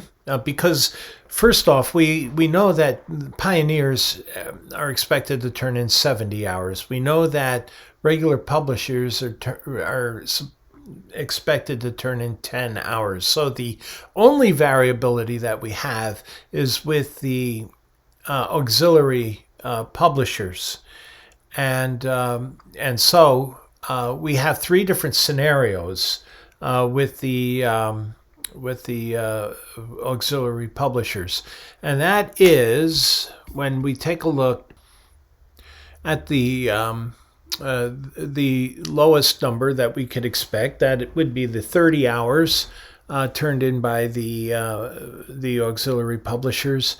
Then we have the 50 hours. An estimate based on the 50 hours of the auxiliary pioneers. And then I took the average, which was 40 hours. Just a simple, straight arithmetic average between the hours between 50 and 30, and that basically is 40 hours. And here, what we see is the gray chart is where the estimate using the auxiliary publishers that turn in, let's say, all of them turned in 50 hours. The blue would be for 30 hours, the blue data points that you see down at the bottom. The yellow line or the orange line that you see there is the actual number of hours published in the grand totals. And if you notice here, it's overlaying And another estimate, the estimate for 40 hours of the average between the 30 and the 40 hours of the auxiliary publisher time. Again, this is a model that I've created based on the expected number of hours times simply a very simple model. The hours expected times the number of publishers reported. And what we see here is just phenomenal. We see that everything tracks exactly as you would expect it if the data was calculated as opposed to reported. And so that orange line there, that's supposed to be the unadulterated data. That is supposed to be the data that's reported in from the field. And what you see here is that data correlates almost 100% with the model that we created just by multiplying the expected hours by the number of reported pioneers, auxiliary pioneers, and sorry about that, and the regular publishers, the 10-hour guys.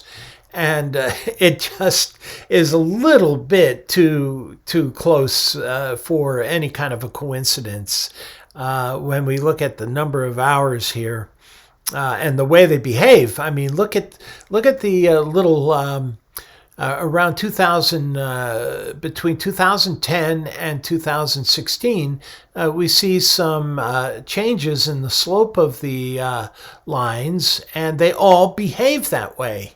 Now, for the models, you could expect that to occur, but not for the actual publisher data. That data is supposed to be data that is coming in from the field. That's supposed to be unadulterated data, real data that's being reported, and yet we see that the number of hours there coincides exactly with data that was fabricated, and that happened to be the exact fit for the 40-hour average. When we look at the 40-hour average for the auxiliary pioneers. The only deviation that we see here is with the 2020 data point, because we see a huge decline there. The 1.669 billion hours, that's what that data point represents. Now, those three data points that you see on the model up there, the blue, the green, and the gray, for 2020.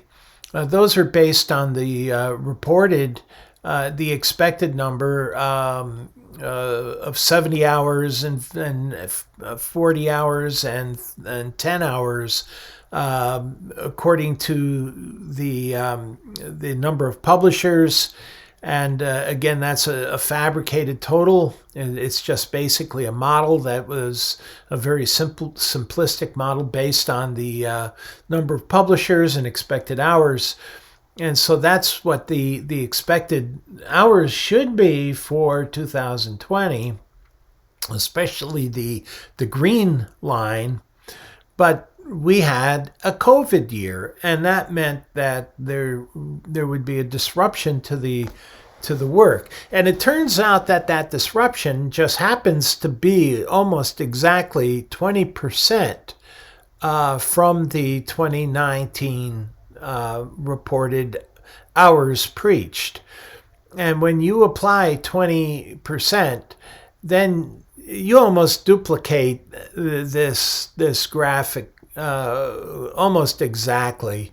And in one of the slides, I don't know if I included that slide or not, but I took that 20% off because there was another area in which we saw a 20% decline, and so I just applied a 20% reduction in the expected number for 2020, and I got almost an exact replication of that behavior that you saw. So it's just too close for this data to be randomly generated by the field, from field reports.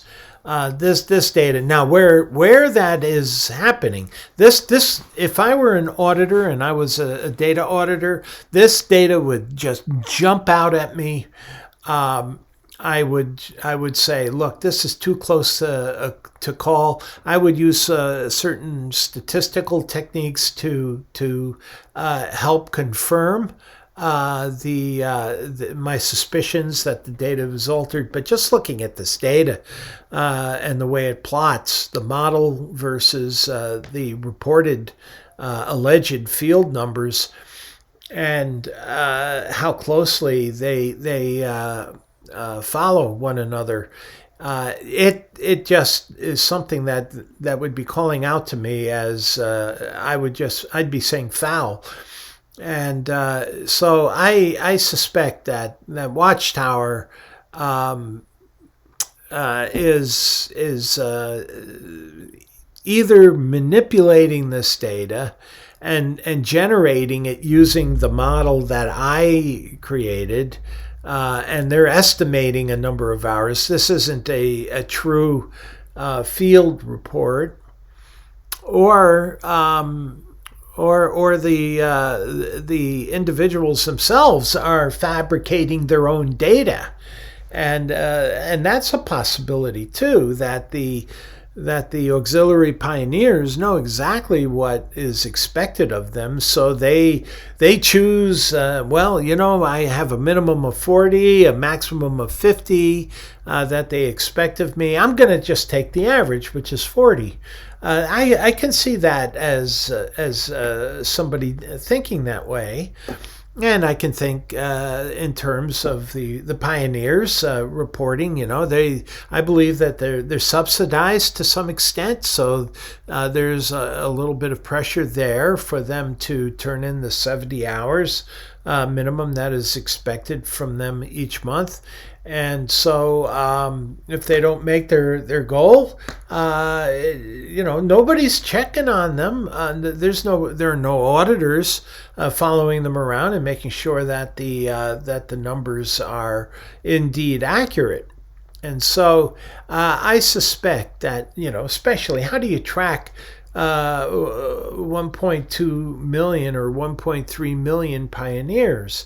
Or 8 million regular publishers, or 6 million regular publishers for that, in terms of making sure that they're actually turning in 10 hours a week. What if they're turning in 8 hours a week? Well, they want to keep their elders off their back, so they report 10. Who's going to know? Unless they go in groups. But then the whoever is working in the group, maybe the group might, just looking at human nature. I mean, they may rather go to a Starbucks and get themselves a coffee rather than get harassed. There's always talk about how people don't like to get waken up on Saturday morning to the doorbell at 8 o'clock on a Saturday, the only day they can sleep in. And then there's Jehovah's Witness bringing the good news of the kingdom. But conversely, I'm sure there are many Jehovah's Witnesses and ex-Jehovah's Witnesses that have stories, many stories about the unpleasant experiences they have at going up to a door and finding a disgruntled individual. And there are plenty of disgruntled individuals in this world.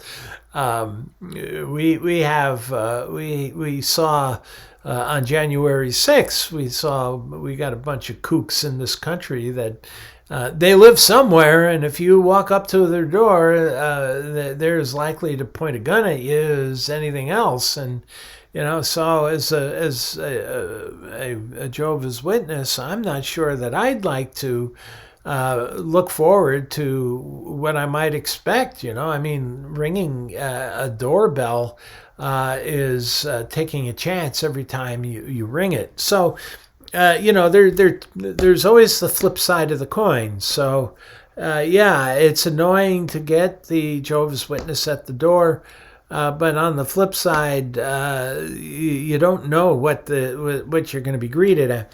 I had a friend who went into door-to-door sales back in the 1970s, and he started out as a trainee with an insurance company, and the insurance company was doing door-to-door sales. And they were doing this in a very high-end town in Bergen County. Bergen County is a very rich county in North New Jersey. And he went out with somebody who was supposed to train him on technique, doing door-to-door sales technique. And they went up to this one home. It looked very nice. It wasn't overly extravagant, but it was in an upper-end neighborhood. And it was a nice-looking house. And they ring the doorbell, and the door comes flying open, and out jumps this chimpanzee and smashes the guy with its fist straight on the chest and flattened the guy flat out on the ground. And my friend, who was only in his early 20s at the time, was laughing his head off that this chimpanzee, they were totally in shock that this chimpanzee had opened the door and attacked in a split second before they could react and knocked this guy right down on the ground. And it turned out that they had the owner had a shock collar, which I believe is inhumane, but they controlled the chimp, and the chimp went scurrying back into the home. And this training supervisor took the rest of the day off. He was hurting. I mean, the chimpanzees are 3 times as strong as a human being. Apparently, this chimp was used on television and in movies, and so apparently this was a famous chimp. I couldn't tell you now who that was, but my friend had known, and he still tells that story today.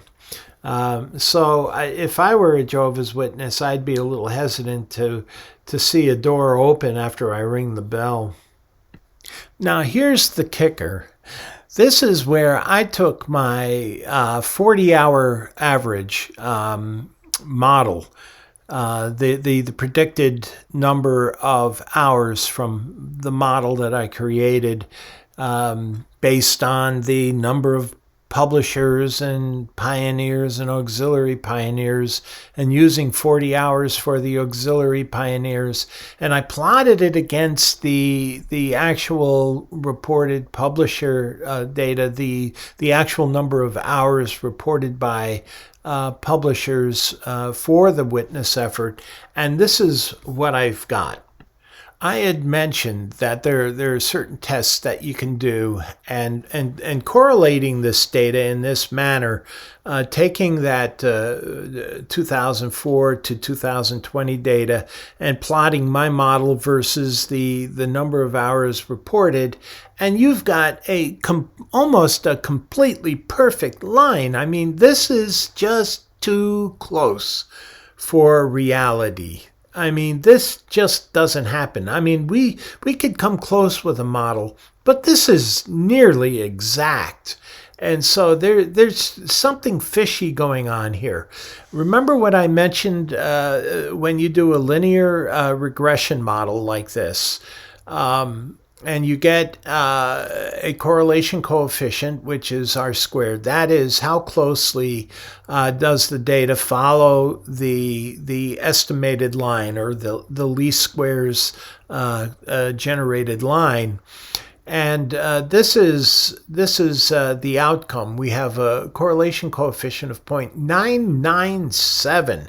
And for this kind of data, especially data that this is not scientifically laboratory controlled data that we're talking about here. This is data that's supposed to be reported in from all over the world, from field representatives all over the world. And look at this amazing tightness. It's just mind-bogglingly tight, which really makes this data suspicious. Now, in looking at this correlation, I mentioned if you did a residuals analysis, we would expect that around the mean or around zero in this particular case, because the linear regression actually zeroes out what we would normally consider the mean. And we should have a shotgun scatter. It should look like a shotgun scatter or above and below the line.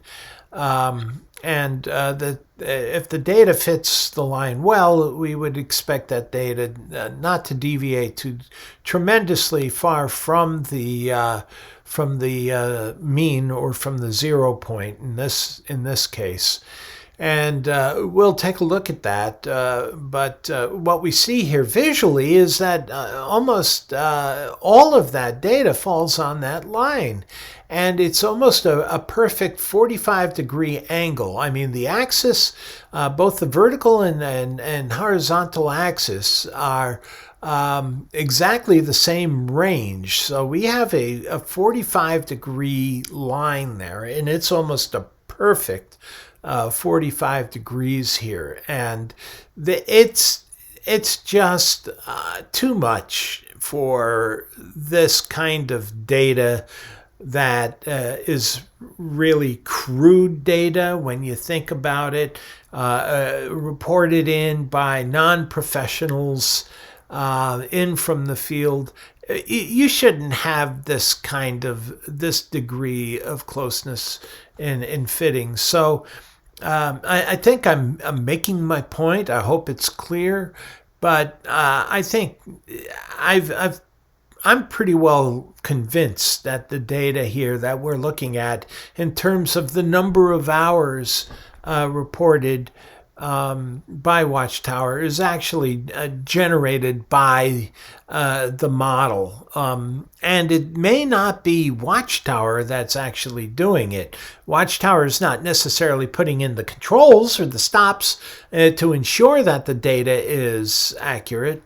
But the people in the field themselves are all too aware of what their expectations are in terms of witnessing, and they're putting in what is expected of them. So maybe they're not putting in 70 hours a week, but they don't want to get into trouble, so they report 70. And who's going to check on them?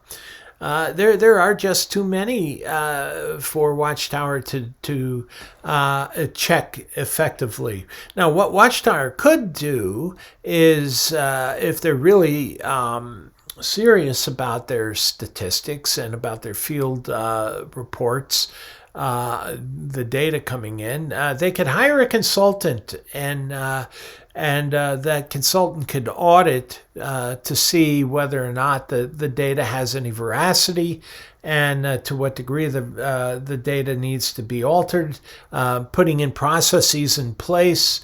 If Watchtower was really serious about this, to make sure that the data that they're getting and collecting from the field is indicative of actually what's happening. But we see that that's not what's happening here. We see what we see here is we're seeing fabricated data.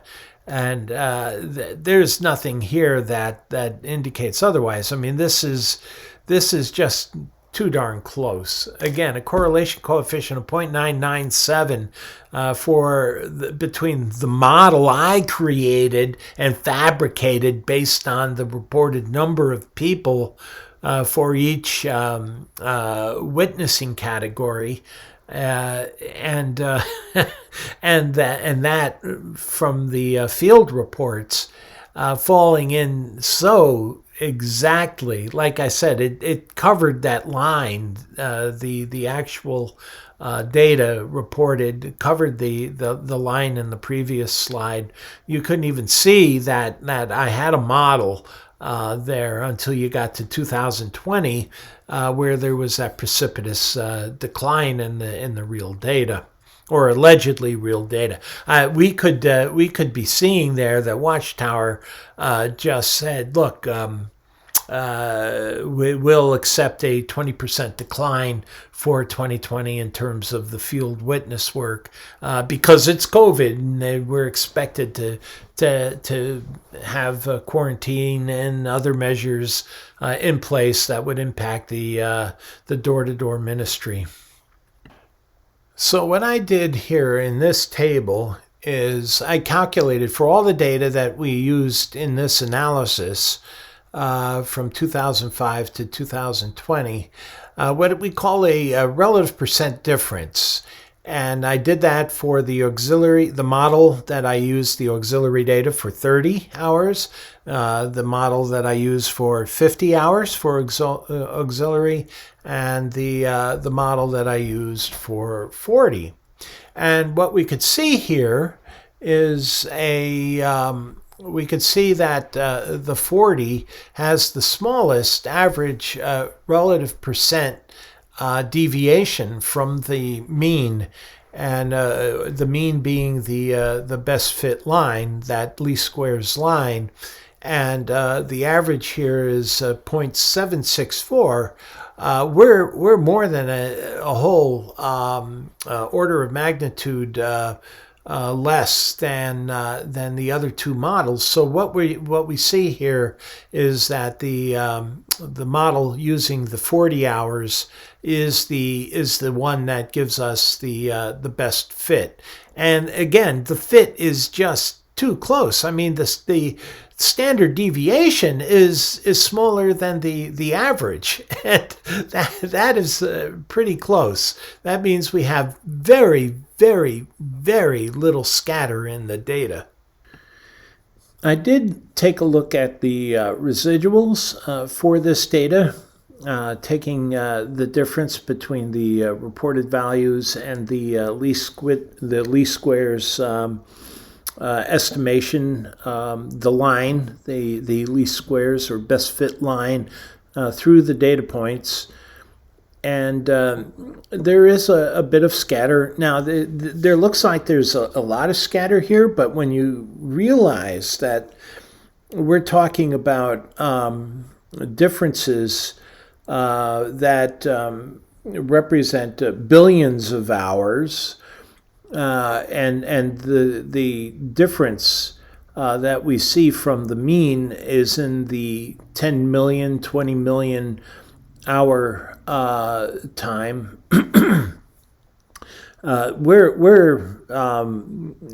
This is a very, very, very small. I mean, 10 million to 1.2 billion.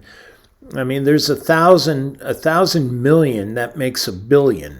Okay, so this is 3 orders of magnitude below the actual numbers reported in terms of field service hours. So even though this looks like this is a large spread, when you think of the number of hours in total that is reported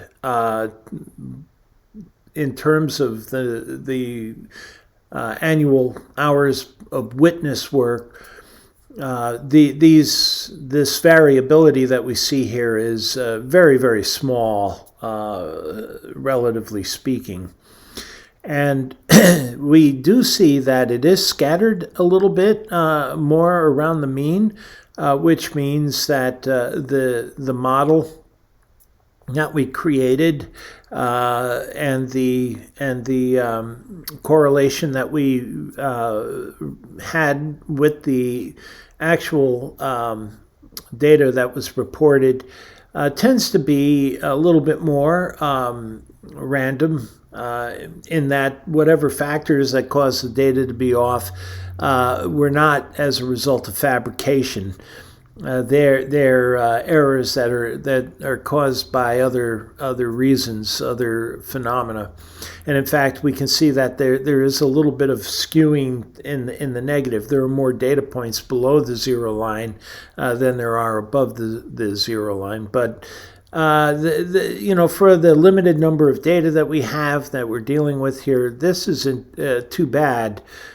But again, that close fit that we get between the totally fabricated data that I created, the model that I made, versus the field reported data, is just so close that we can't ignore. We can't ignore that there's a good reason for that tight-fitting data, and that good reason being that I think people are. This is probably what's more likely. People are putting in and reporting the number of hours that they believe are expected of them. And these are stories that I've heard from ex-Jehovah's Witnesses that they did fabricate their own data. Not that the Watchtower encouraged them to do so, but to stay out of trouble with Watchtower, they did this.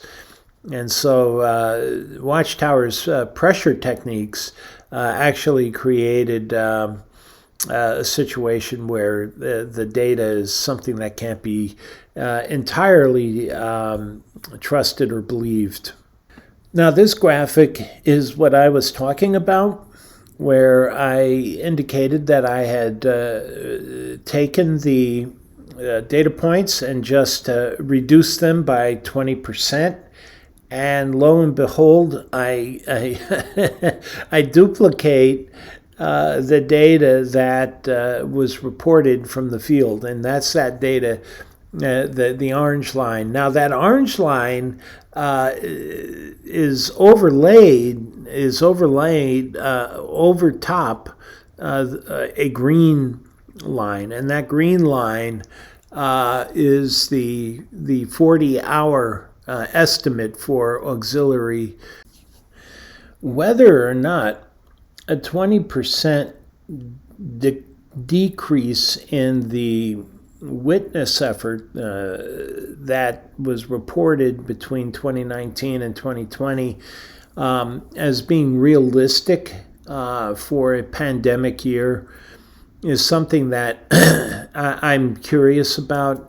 I would think that the number of hours should be even less than that by a substantial amount.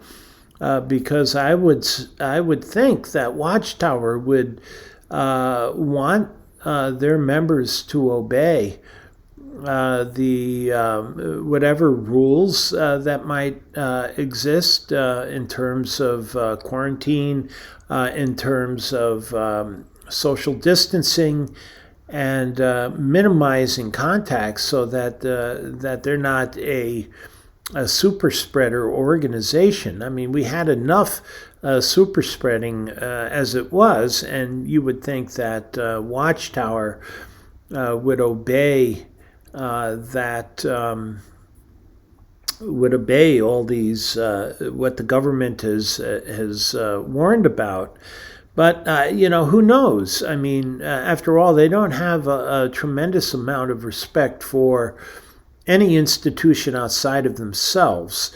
They believe that they're the only approved organization of God, and that every other organization, whether it's medical or whether it's political or whether it's any kind of corporation, any kind of, even a philanthropic organization. Everything is run by Satan in the view of Watchtower and Jehovah's Witnesses.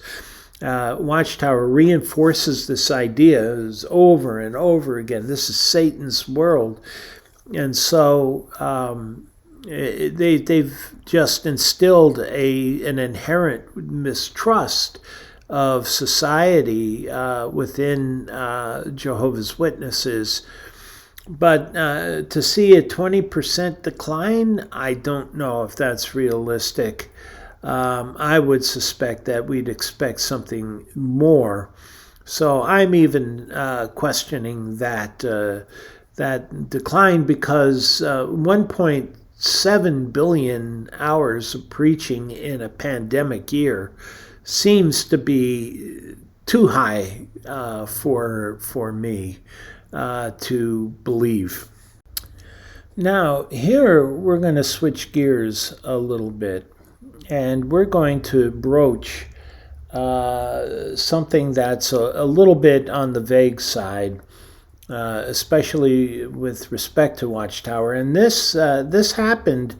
I wasn't going to include this so much at this in this presentation, but when I began doing a little bit of research, I accidentally came across something that really sparked my interest, and so I embarked on this topic a little bit more thoroughly than I was going to cover it originally, even though there's very little real information that we can glean from Watchtower. They are not a transparent organization in many respects. I mean, we're seeing that their numbers for the witness effort are not necessarily something that we can rely upon as being true.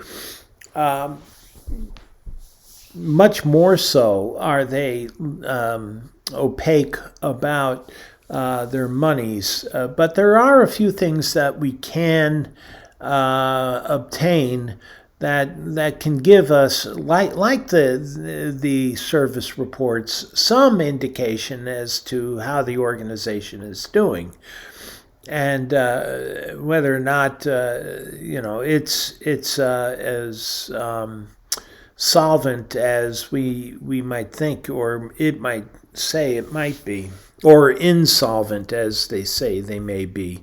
Back in 2015, they did indeed ask for money for the first time in their 130-some year history. So what we're going to look at is some data that is scattered about. The first data point that I have up here in this table is from 2002. There were 6,048,000 members in publishers in Watchtower at that time. And this report came in Newsday magazine, which is a New York publication. It's from the New York metropolitan area. And one of their editions in September of 2002, they listed profiles of the top 40 earning companies in New York City. And Watchtower made the list. They were number 34 on the list. They weren't in the bottom. They weren't on the top, but they certainly weren't the last on the list either, which is interesting. They reported an annual earnings or revenue of $951 million each year. And again, now this data is not new. It's older data, but it's uncommon data. I mean, this is data that's very hard to find, and how or whether how this information got leaked was not clear. Also, we have the the famous Watchtower broadcast, where they they said that their expenditures were greater than the amount of revenues coming in. And so that was in May of 2015, and as a result of that, broadcast, they later reported Stephen Lett, who made that request on JW Broadcasting, said that there was a 15% increase as a result of that request in their donations. So their revenues went up by 15%. In our analysis, we're just going to presume that that was a permanent 15%, that it didn't fall back or settle back into the pre-request donations. And so we're going to give them the benefit of the doubt. Now, I use that as a way to come up with an estimate of what their current earnings might be based on today's number of publishers 18 years later. The number I have here, actually, I noticed on my table here, I made a little bit of a mistake. I correct that in my later slides, so we'll talk about that a little later. But the donations here that I have for publishers per month are actually incorrect. They're a little low, but it's not that important. Also available are two what they call 990T forms. Now, what a 990T form is, Watchtower, and everybody who follows Watchtower knows that they are a tax-exempt organization. But in the United States, when a tax-exempt organization makes money, earns some revenue, and it's not much. The trigger is $1,000 in a year. If a nonprofit organization makes more than $1,000 a year via a means that is not associated with their charitable status, for example, if Watchtower rented an assembly hall to a bunch of lawyers to have a convention on some new legal precedent that may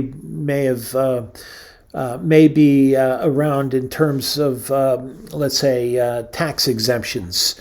This is not something that necessary. Let's say corporate tax exemptions under Sarbanes-Oxley, and so that would have nothing to do with anything that Watchtower is in business about. And so the money that they make from that, if it's over $1,000, forces them to file this 990T.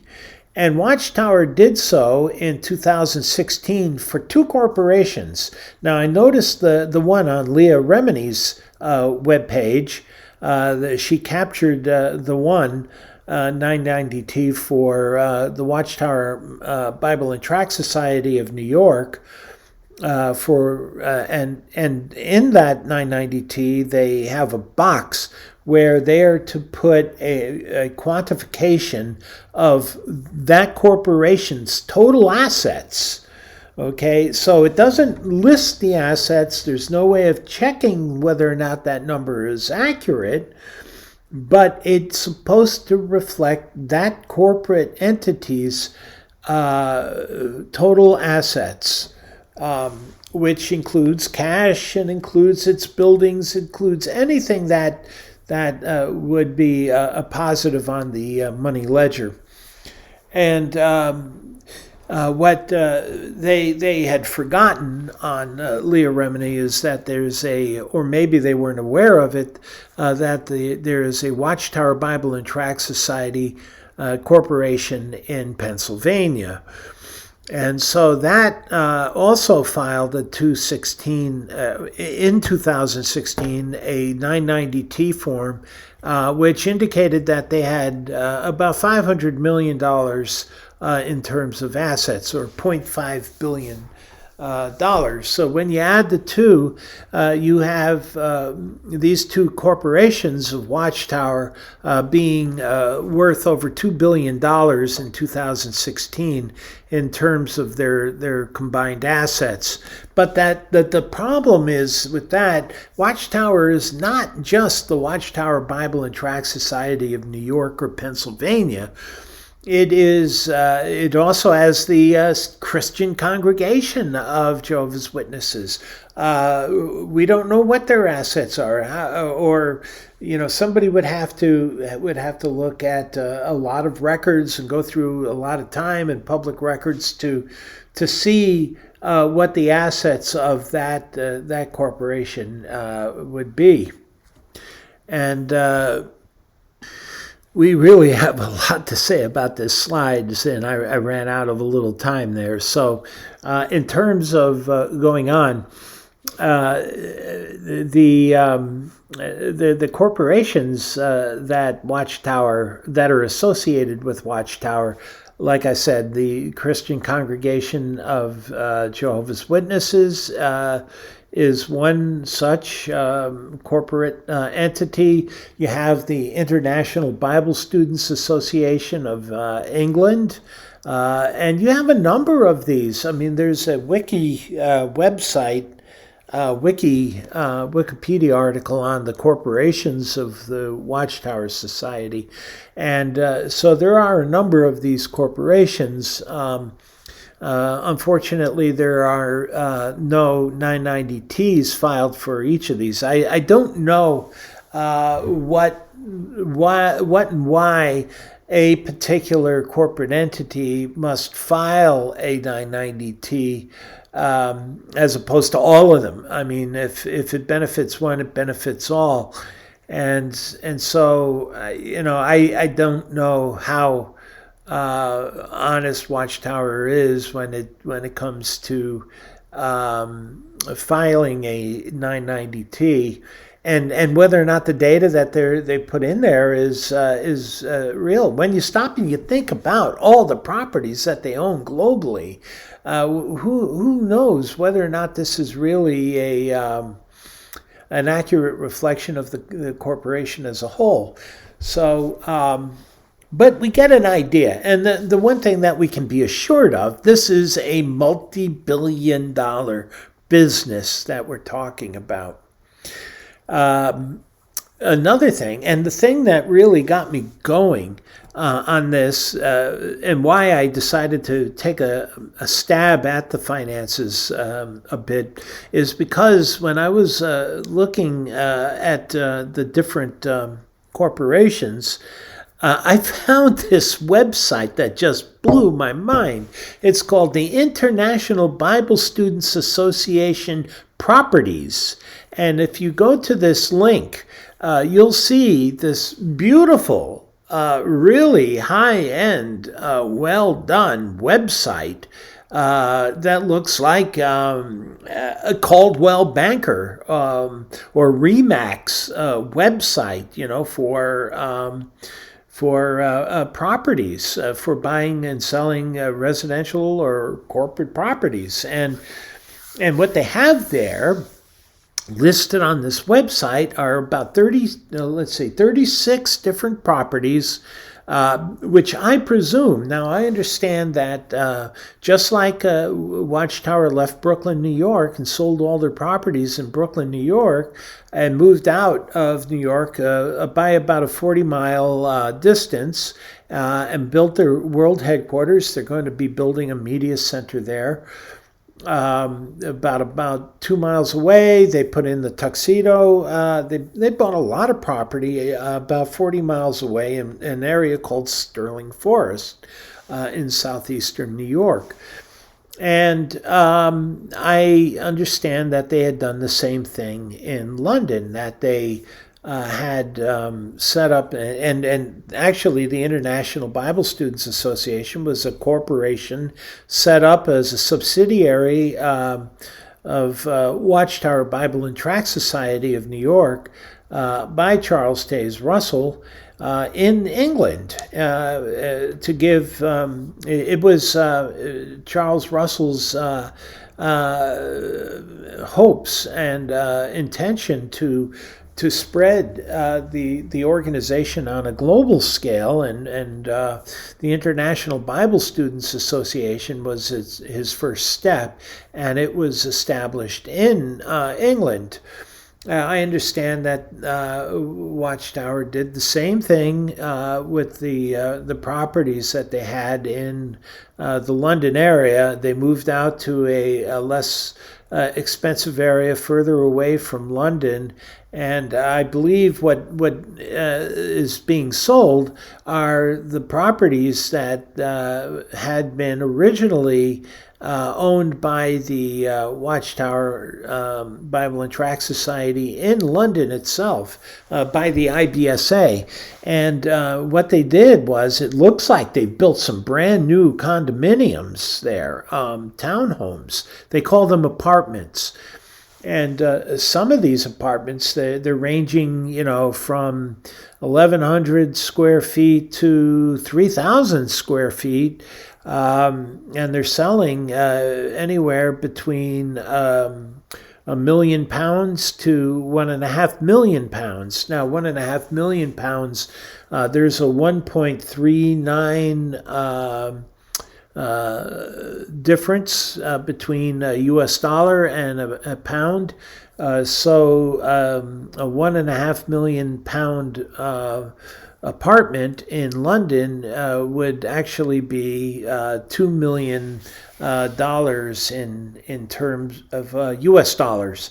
And so that's what grabbed my attention, and seeing how many of these properties there were that they're selling, and every one of them brand spanking new inside. If the house wasn't refurbished, some of these are older homes, some of them are brand new apartments, but inside they've all been completely refurbished, and they all look very similar inside to one another. And there's no question in my mind that, as with everything else that Watchtower does, they had volunteer help to refurbish these into high-end luxury apartments to sell at a premium price.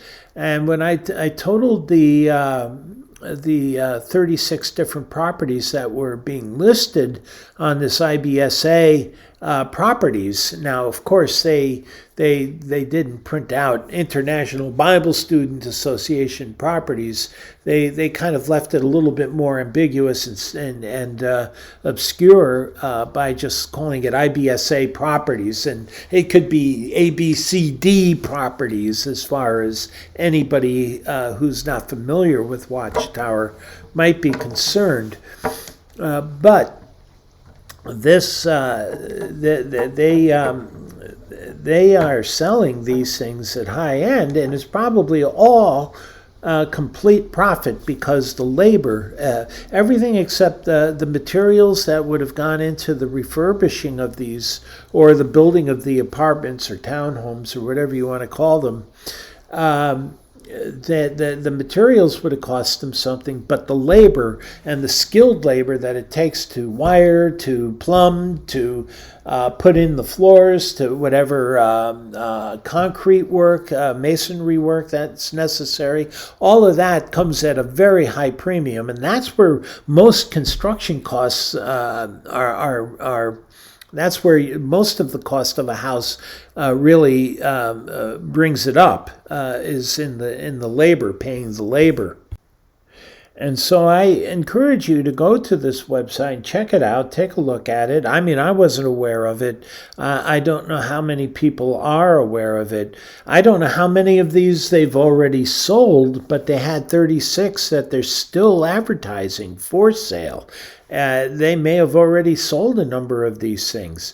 And like I said, when I took the tally, it ended up being about 41 million U.S. dollars, and that's probably nearly all straight into the pocket profit for Watchtower. And knowing the age, how long Watchtower was there, there's no doubt in my mind that the property was fully owned by Watchtower. The labor was provided for free. And so Watchtower is really grabbing a tremendous amount of profit from these. I believe it's tax exempt, even though I don't think, it seems more and more that they are really a property developing company that dabbles in religion versus anything else. I don't know how they're able to pull off the scam that they're anything but a real estate and property development corporation. But they have, and as such, they are entitled to the tax exemption that goes along with being a religion. And so, they're actually making out quite well, and they're doing it at the expense of their members. And again, it comes down to membership. Is there enough? Are there enough publishers coming in on a year-to-year basis to sustain their ability to function as a corporation? To get the labor and to keep the revenues coming in. Again, the 951 million that was reported in 2002. So these are big questions, and I think there is some indication here that Watchtower is really got quite a bit of money that we don't really know much about, and the little that we do know is fairly substantial as it is. The other thing that I failed to mention in all of this is in terms of cost-cutting measures, Watchtower has been consolidating many of their properties, Kingdom Halls, which are not all filled to capacity, so they've done some consolidation. They're selling those properties at the Kingdom Halls. Kingdom Halls, again, are built for practically nothing. They're built by volunteer labor, and Watchtower owns them. And when they're sold, the profit goes straight to Watchtower. And this is the game that they're playing. And the other thing that I failed to mention as I started out at is the cost of printing. They've cut back on the books that they've printed. They've cut back on the size of their magazines. And so they're really in a cost savings mode, trying to keep unnecessary expenditures down. And at the same time, maximize the cost of the properties that they own, and to increase the value that they receive out of these properties.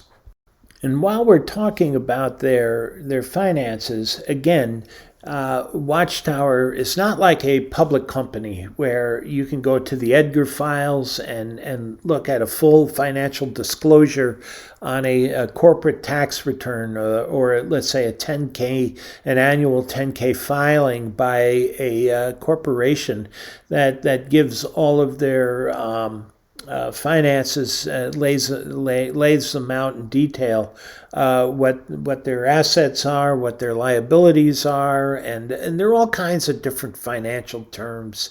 That you got current liabilities and current assets, and you got all these different parameters and indices that are used in corporate finance.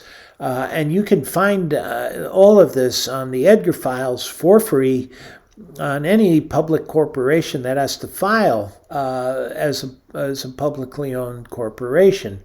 Again, Watchtower is not only not a publicly owned corporation, it is also a religious charitable organization. And so to find any financial information on them at all is a real task.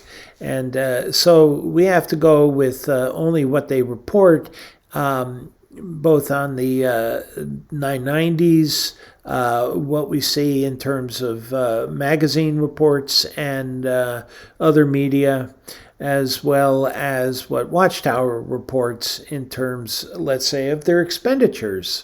And so we've come to this graphic. Now, what we have here, Watchtower reports in their grand totals at the very bottom of the page in smaller print, you'll see something that indicates how many millions of dollars that they've spent towards the ministry. I believe it's a little hard for me to read this, but in 2020, the Watchtower reported $231 million in expenditures. In 2019, it was $224 million in expenditures. And yes, those are large sums. But what they don't tell you is what they're paying, for, and what that money covers. And so we don't know. All we know is that is what they term an expense that is incurred by them is part of the witness ministry, because this is all in the context of their witness efforts and their witness ministry. And so what I compiled here is what data I could get, and not all of it was available. I mean, they reported these in their annual reports, the yearbooks. But not all yearbooks were available to me to get the numbers. Now, I relied again mainly on JW Facts for much of the historical data that we have here. But unfortunately, many of his reports were missing data from the 1960s and 1970s. So I'm missing some of that data. I found some data from around 1961, 62, where their expenditures were about a 1/100th of what they are now. But again, they were a much smaller organization at that time, with less than 1 million publishers reported for that period. So it seems to make sense. Your eyes kind of fill in the gap a little bit when you look at this trending, and certainly the trending is there. We see a substantial increase between 1985 in the middle 1980s through the 1990s into the 2000s, where we began to see a leveling off of the expenditures. Now, when we look at this and we put this in the context of what Watchtower is all about, is bringing in converts. And so one of the graphics that I put together is combining the number of baptized to the amount of expenditures that went into bringing in somebody to the point of becoming baptized. And it's not cheap. It's a real costly venture. But here we see the rise is quite steep. It's almost an exponential type of relationship until about the mid, let's say 2012, 2013.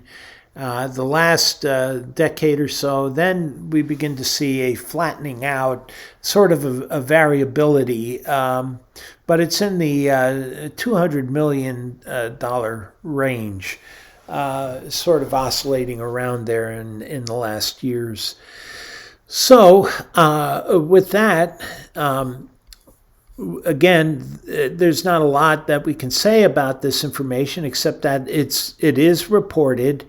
We know that there are 21,000 some odd Bethelites on a global scale. They earn a certain monthly stipend. I believe it's like $100 a month. It's very, very meager, paltry amount for expenses that Watchtower gives. Even the Dawn back in the 1980s gave their volunteer workers $150 a month for expenses. And even that was a pretty tough amount to go on, especially if you had a member, let's say family of four. We were trying to stretch $150 a month out between four individuals when we worked at the Dawn. But for a single individual, it was a little better because we were all given room and board, just like Bethelites were given room and board. Again, the Dawn was modeled after the Bethel, but the Dawn also was a little bit more generous. $150 a month was pretty small even back in the 80s. So if Watchtower is still paying only about $100 a month, that is practically nothing. That is a really small amount. They must be supporting their volunteer help in some other way that goes beyond just the room and board. You couldn't afford your automobile insurance on $100 a month. So I don't know what it is that they're helping their volunteer work with, but it certainly doesn't cut it when you talk about $100 a month. Now, again, I'm not too certain about that amount, but that $200 million a year that they report, I believe, is reflected in, to some extent, in the stipend that is paid out to the workforce or the labor force for the Watchtower, the Bethel families from all around the world. I believe also I heard that, and I'm not entirely certain about this, but I believe that there are certain expenses that are reimbursed to full-time ministers, not the auxiliary pioneers, but the full-time pioneers, the 70-hour guys. That they the 1.2 million or so individuals who are in the full-time ministry, that they receive some kind of stipend, and I believe that those individuals too are reflected in that $200 million amount. But we take a look at that, and I'm not going to try and do any kind of a financial balance. There just isn't any verifiable information that we have, but we can combine it with certain other parameters and get some interesting insight into Watchtower's operations and whether or not they can sustain these operations at the current rate at which things seem to be moving. Okay, so what we have here in this chart is a combination of things. I wanted to economize as much as I can because I have already got, 28 or 30 different slides on this presentation as it is. Basically, the blue data that you see scattered around the orange data points, those are the number of baptized. Those are actually reported data, the reported number of baptisms in a year, divided by the expense of that year. And so what you see here is that one data point in 1960. We didn't have anything through the 60s and 70s. But then we picked up again in the 1980s. And you can see that the blue dots, which are under the orange dots, that there is a trend there, discernible, almost apparent to the eye, that this looks like an exponential decline. And so I created a model. And that model is represented by the orange data points there. And it is an exponential, negative exponential model. You can see here that there's a steeper drop off in and it fits the data fairly well. Again, I fabricated that model, but you can use a model in these circumstances as a pseudo predictor for in what direction the corporation is trending. And so what we see here with the orange data points, which are the model that I derived, it's and again it's a negative exponent, e to the minus x type function. And what we have is my Mac is going to wear out the battery before I get to explain this. All right, we're plugged back in again, and what we have here is the model that fits that financial data, the number of baptized, and you can see that the efficiency has dropped tremendously. Again, this is the number of baptized per $1 million spent. Okay, and back in the early 60s, they were actually getting quite a much larger number per dollar spent than certainly in the last decade or so. It declined steadily over time and substantially. Here we could see that there were roughly 30,000 individuals baptized for every $1 million spent. Now that's not cheap. I mean, $1 million is a lot of money, especially back in 1960. And so spending $1 million to get 30,000 people into the organization was quite a cost to pay for that period of time. And what's not reflected here is inflation. I did not adjust this for inflation. So that actually is something that we probably could take into account here. But again, the numbers here are so tenuous that really, it's not all that meaningful to embark on something like that, because I'd rather be really sure about my numbers here. And I'm not even sure what that money, when they cite this is how much we've spent, what that really means.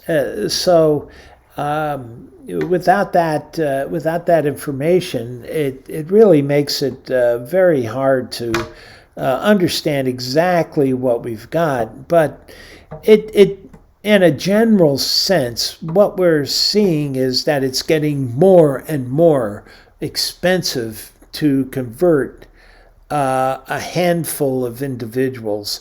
And so when we look at the data from 2019, 2020, we're looking at less than 1,000 people.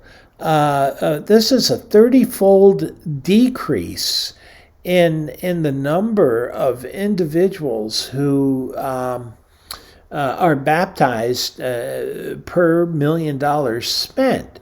I mean, that is a tremendous decline in the rate at which individuals are coming into the organization for the amount of money that's being spent. And so this would show that the model that Watchtower is currently working under, in terms of bringing in individuals, is not working, and it's not cost effective. It's not effective in any sense of the word. The more publishers you throw at people, it doesn't guarantee that you're going to be bringing in more individuals. Watchtower is really heading into a very bad direction. And at some point in the not too distant future, we could see a steady decline in the Watchtower Society if these trends continue. Now, Watchtower has changed. It tried to change up their witness strategy. They've done these cart witnesses over the last X number of years, in recent years. That doesn't work really well. They have they've continued with the door-to-door, even though it's not as effective. We know that many people are listening to individuals like Lloyd Evans and other activists that are talking about the dangers of getting involved with Watchtower, and also other information about Watchtower and its failed predictions from the historic information that you can get on the internet, because this information at one time was just not available. But now it's available just a click away on Google, and all of this is there at your leisure to view. And so what we see here is Watchtower succumbing to the information age, and I don't know if they have a dynamic enough leadership to respond effectively to the challenges that the organization faces. And even though they've recently brought in a new governing body member who's a little bit younger. I guess I would assume that Kenneth Cook is in his 50s. Compared to the others, he's a young man. These other guys like Anthony Morris and Stephen Lett and the other the German I'm showing my age right now, but they're all getting up in years, and they're not thinking dynamically, and you have to be in this corporate environment, in this world, with all of the competition and all of the changes that are taking place in society, you have to be able to react quickly in order to continue to be relevant. And this is the problem that Watchtower is facing in recent years, and their management isn't really up to the challenge, despite the fact that they are the wise and faithful servant, and that in composite, the Holy Spirit of God is moving them in their decisions.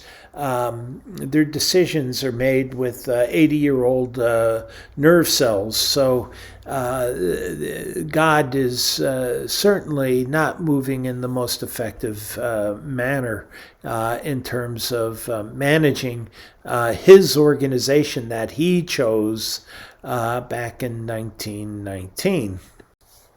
Now, this is that same model that I mentioned that I had created. I don't have any of the actual data superimposed here. This is just the model, and it's taking a look outward. The red portion of the curve is the model going out from 2020 to 2040. I'm just taking a look at the next 20 years.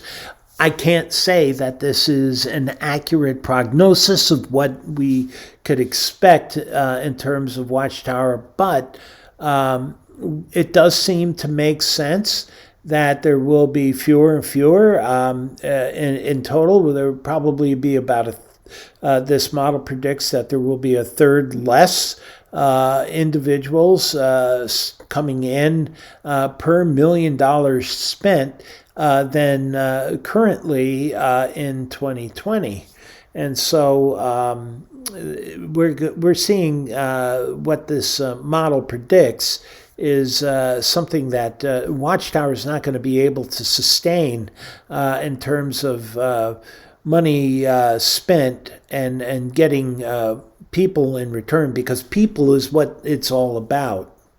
Now, again, I wasn't going to go into this level of detail, but I just wanted to show you. Many people ask about Watchtower's finances. I know that the Patreons for Lloyd Evans had asked him to do a discussion on on Watchtower's finances. And I had found this report some years ago. And again, this is Newsday magazine. It's a New York periodical. And I found this actually in a doctor's office by accident. And I was really surprised to see the Watchtower Bible and Tract Society listed in the top 40 New York earning companies, and they provided company profiles. And this is just basically what is in that Newsday profile, published, copied and basically pasted onto this slide. And the portion here that is of most interest, I highlighted. At that time, they indicated that the Brooklyn Bethel had about 3,000 individuals, volunteers working at Watchtower in Brooklyn. That was their main printing plant, the building with the big famous Watchtower sign on the roof. And they had a reported revenues or income of $951 million.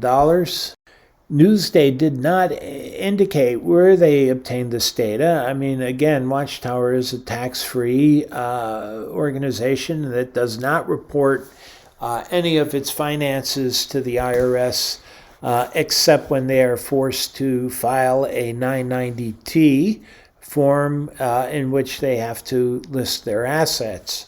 But again, that's not full financial disclosure, and it doesn't give us a full idea of what of the various aspects financially of the organization what they are. Here, in looking at this thing, it does go through here. This is old data again, 2002.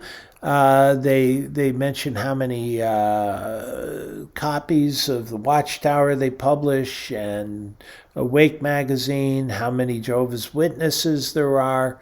That would be 6 million publishers. This is basically the company profile that was in that particular article. Now, again, in the years subsequent to this, Watchtower was not listed in that top 40. Now, Newsday did run this survey a couple of times and published it, but Watchtower was only in this one time.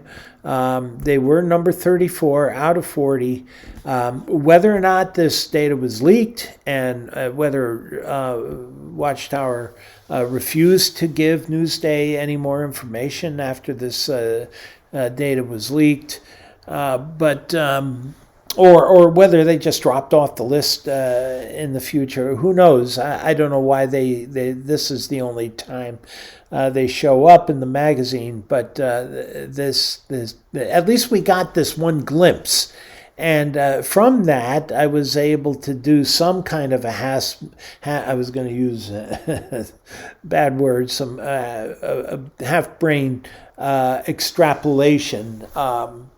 And we'll take a look at that to try and estimate what Watchtower may be looking like a little bit more in the current sense. Again, this is close to a 20-year-old profile.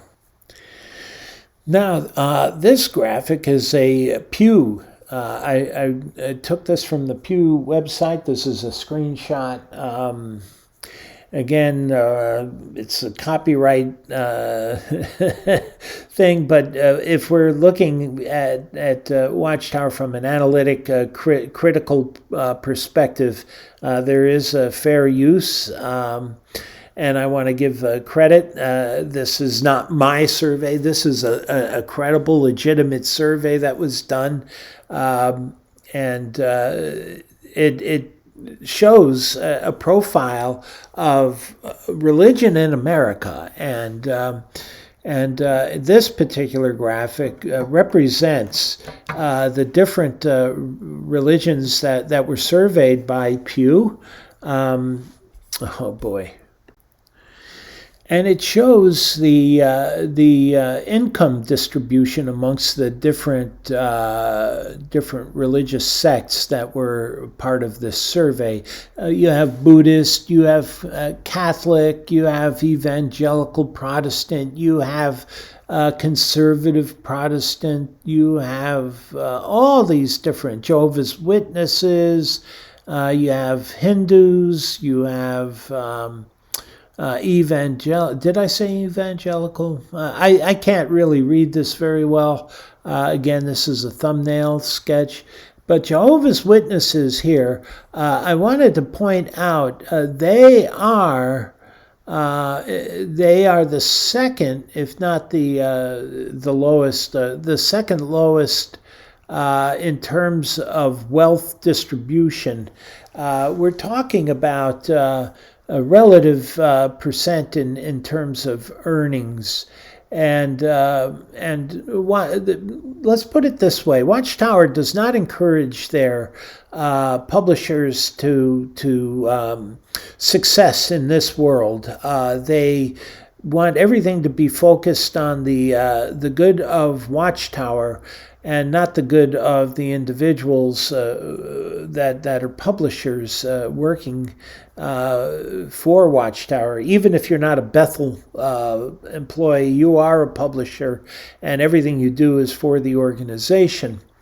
They encourage you, they prefer you to be a window washer and be able to donate more time to the witness work than go to college, get a job, work in the corporate world, have a good salary, and be able to take a good portion of that salary and donate it to your religion. No, they're not. They're not inclined to do that, and so while they do rely on their publishers for revenues, they also don't encourage. They really put pressure on their membership because to live in poverty, basically, and that whatever they have must go to the organization. In fact, they encourage you if you're going to have a job that interferes with your regular meeting status and such.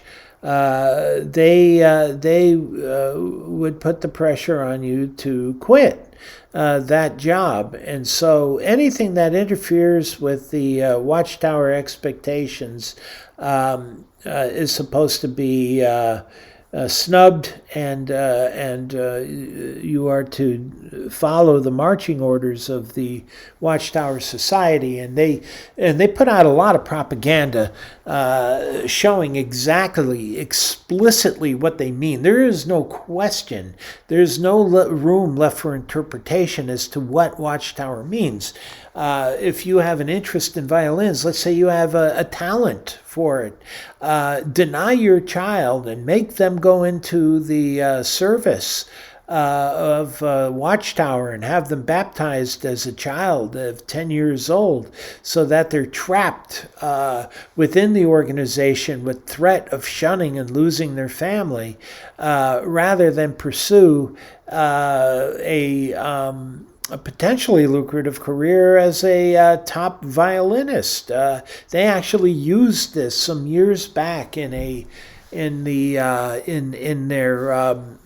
convention videos, and some Russian child, Sergio, and they followed his life and the sacrifices that he made for the organization that were forced upon him by his family, and then what he forced upon his family as an adult, and the time that he spent in jail for not listening to the government edicts against witnessing and so on. Watchtower really expects their followers to be persecuted and to like it. It's like, slap me, I want some more. Slap me. It's almost it's an abusive relationship, to say the least. So anyway, I thought this was a very important graphic because, again, regardless of the fact that they don't encourage their membership to succeed in this world, they nonetheless parasitically require them to support them from a financial point of view. And as we saw in the previous slide that I created, the benefit of the expenses that Watchtower is incurring is diminishing tremendously at an exponential rate to bringing in individuals. It's just an exorbitant cost, and this cost is being borne on the backs of the abused publishers. And so we're combining a couple of these surveys and some of this data that Watchtower itself publishes to show how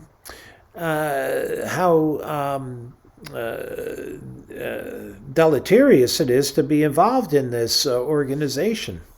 And now we come to what triggered this and inspired me to have this protracted or extended financial discussion.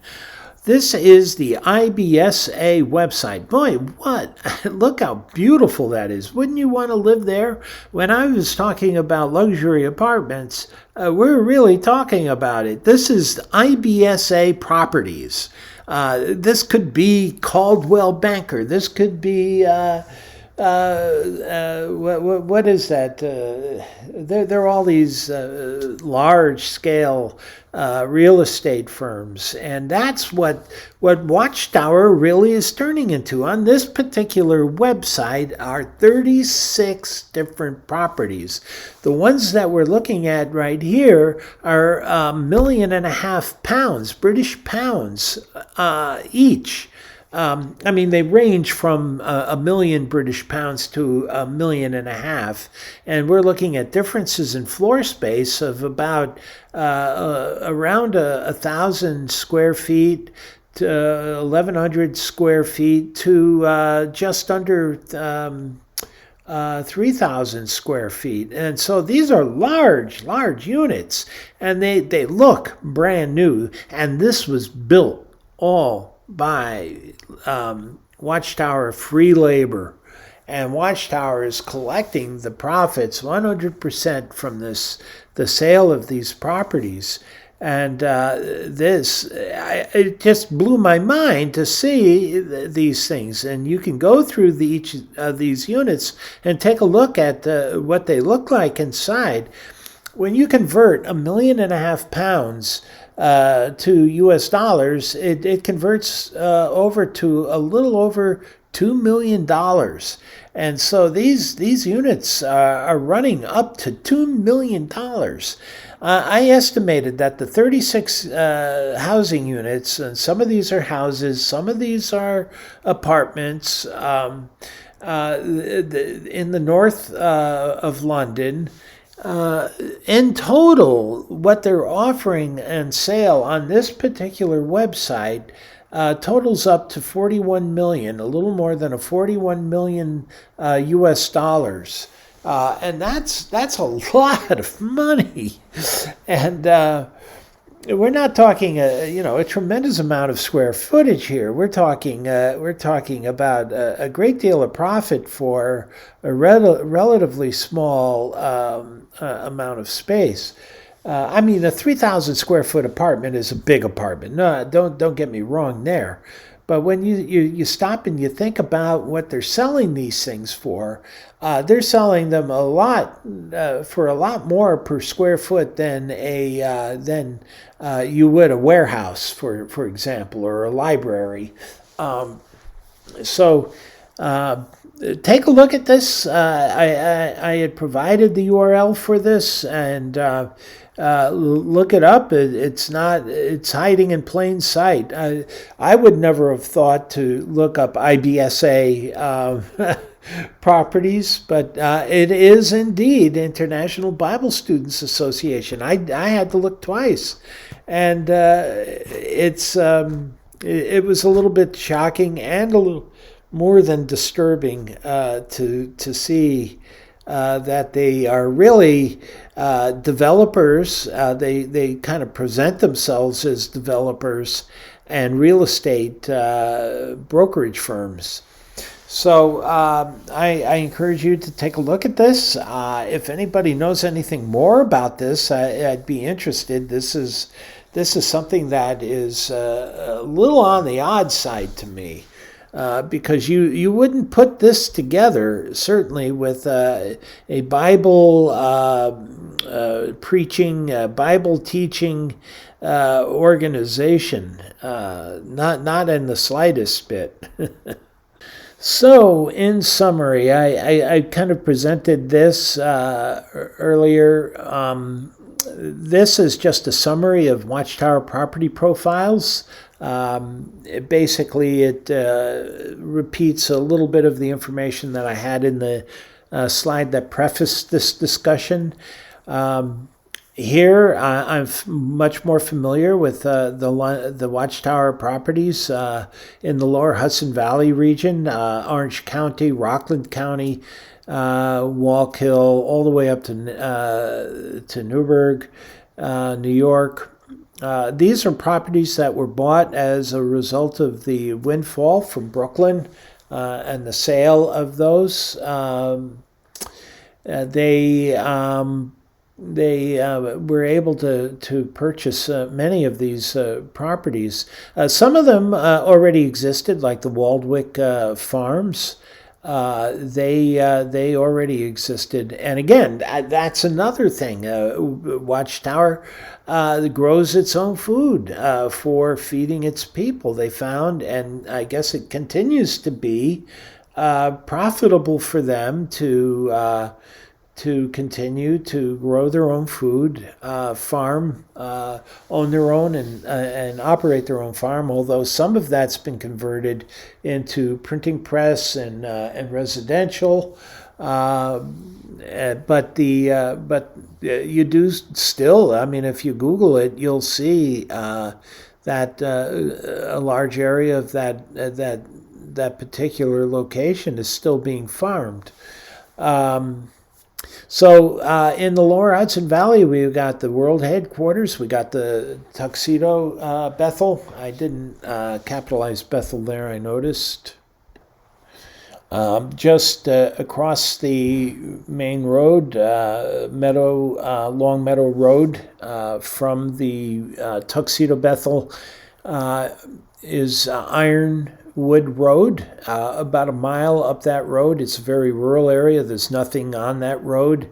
But at the very end, there is an apartment complex, a small apartment complex that had been formerly owned by NYU for some graduate program. They have a research facility out in that area. They house many of the students in their apartments. So Watchtower bought those NYU apartments. They still own them. In terms of apartments, Watchtower purchased a large apartment complex in Suffern, New York, which is about 5-6 miles from the headquarters. Just guessing, maybe it's a little bit more, but this was a large apartment building where they housed the volunteers that went into building the new Warwick headquarters, and they owned this property, this apartment complex from 2013 to 2017 when they sold it. Now, you can find this information online. There are properties, local government property web search online for documentation on GIS and information on the property itself. Watchtower bought that particular apartment building in which it housed many of its workers for $9.2 million, and in 2017 they sold it for $11 million, which is a 20% profit. That's a 20% profit in 4 years, and that's a pretty good gain. Watchtower is not bad at this real estate game. Also purchased in that same period of time were 6 residential homes, all within about 5 or 6 miles proximity. Again, now we're talking about a fairly rural area around the Warwick headquarters, and there are 6 residential homes.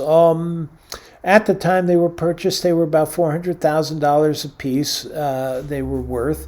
That was a good number of years ago, so I would estimate conservatively that they're probably worth about $500,000 now each. And so that's about a $3 million investment that they've got. And they also have the Patterson facility, which is across the river. In Dutchess County. I believe it's Dutchess County. That is a large piece of property and a very, very, very large facility. So the Patterson Bethel is a very, very big piece of property, large asset for Watchtower. But it's all in the Lower Hudson region.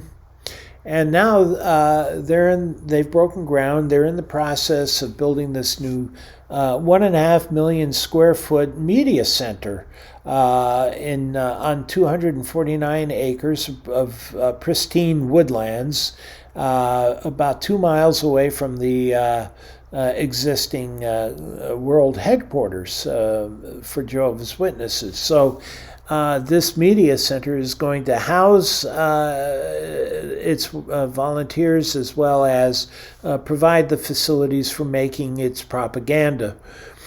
I showed you the website for IBSA properties in North London. Again, the properties that I saw, there were 36 of them. They totaled about 41 million in aggregate in U.S. dollars. How many more they have sold before this present time, I don't know. I don't know if they've sold any or what, but I know that what they've got and what they're offering online is worth $41 million. On top of that, they report that they have 87 branch offices throughout the world. These are Bethels. In total, they report over 20,000 individuals that work at these branches throughout the world. These are Bethelites. And some of these branches are quite large facilities.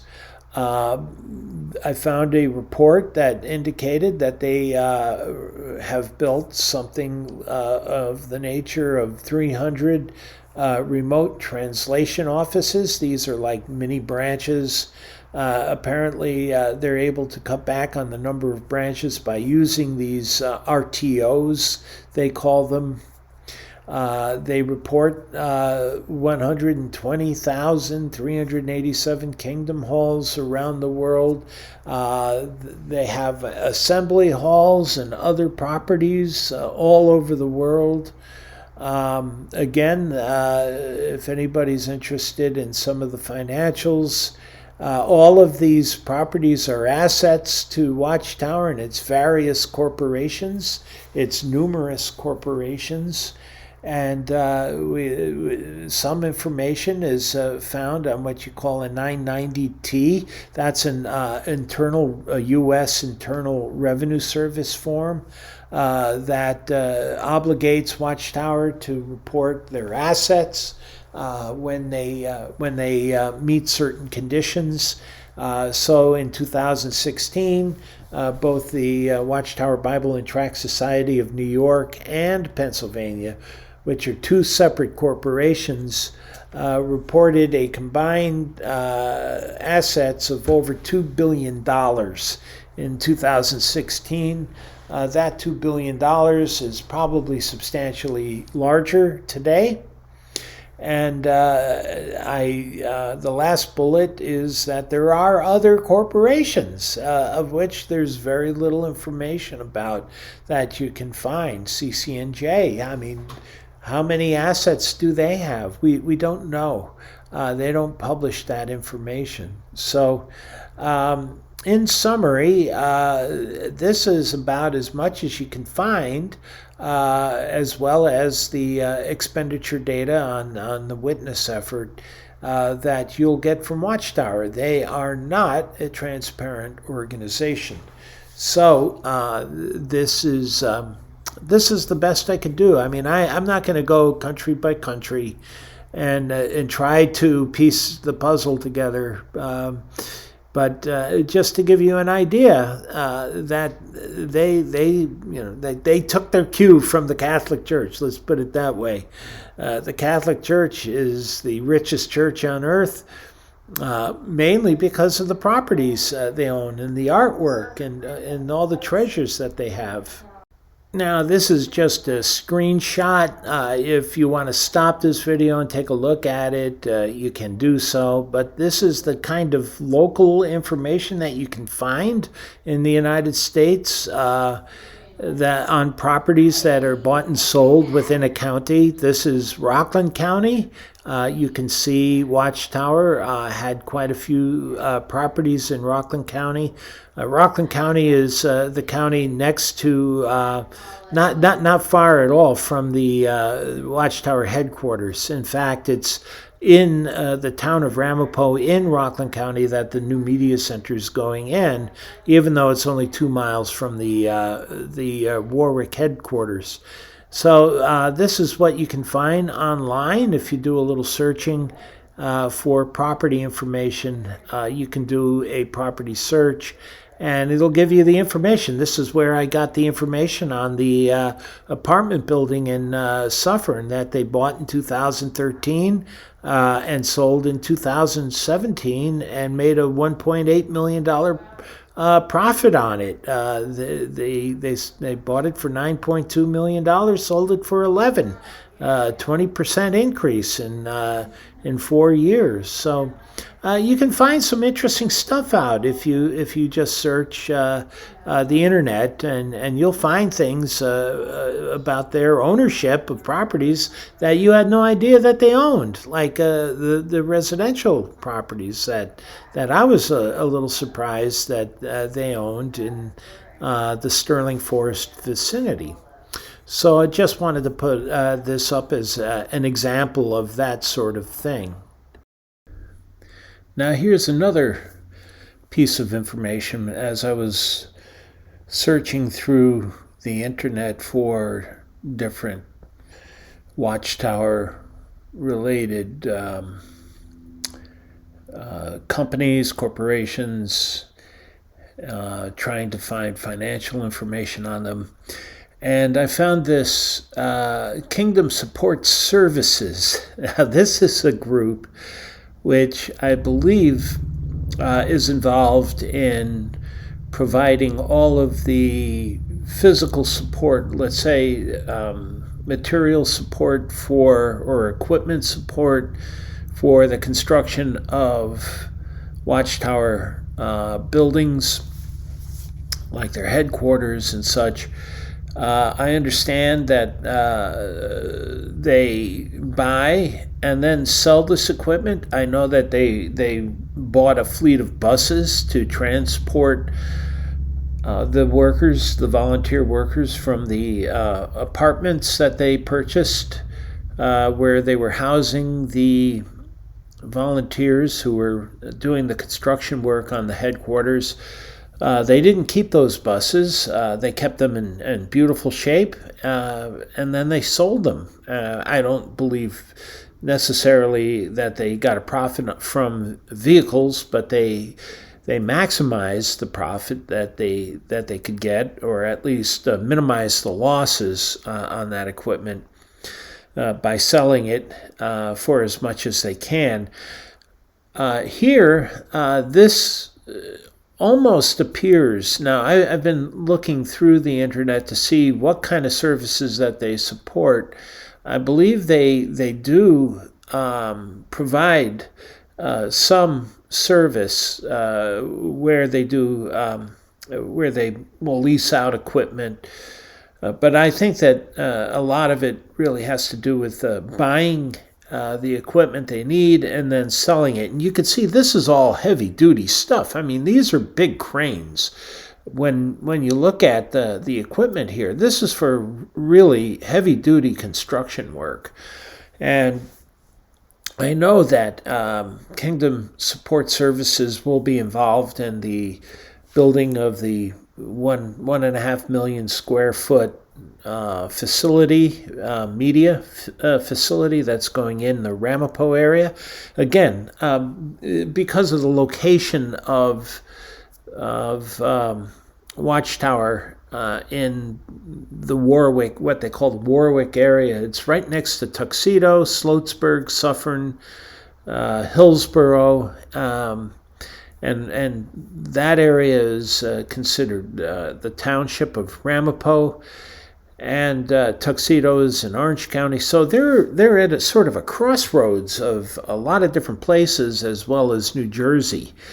And so there are a lot of different jurisdictions that they cross over into, despite the fact that these facilities, like the Tuxedo facility and the headquarters, this new media facility, are all within just a couple of miles within each other.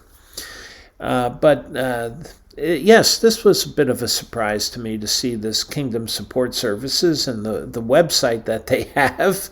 It's very professional looking, and it looks like something that you would hire if you had a major construction project. And for my job, this is the type of thing that I work on, and so they look to be of that kind of a caliber.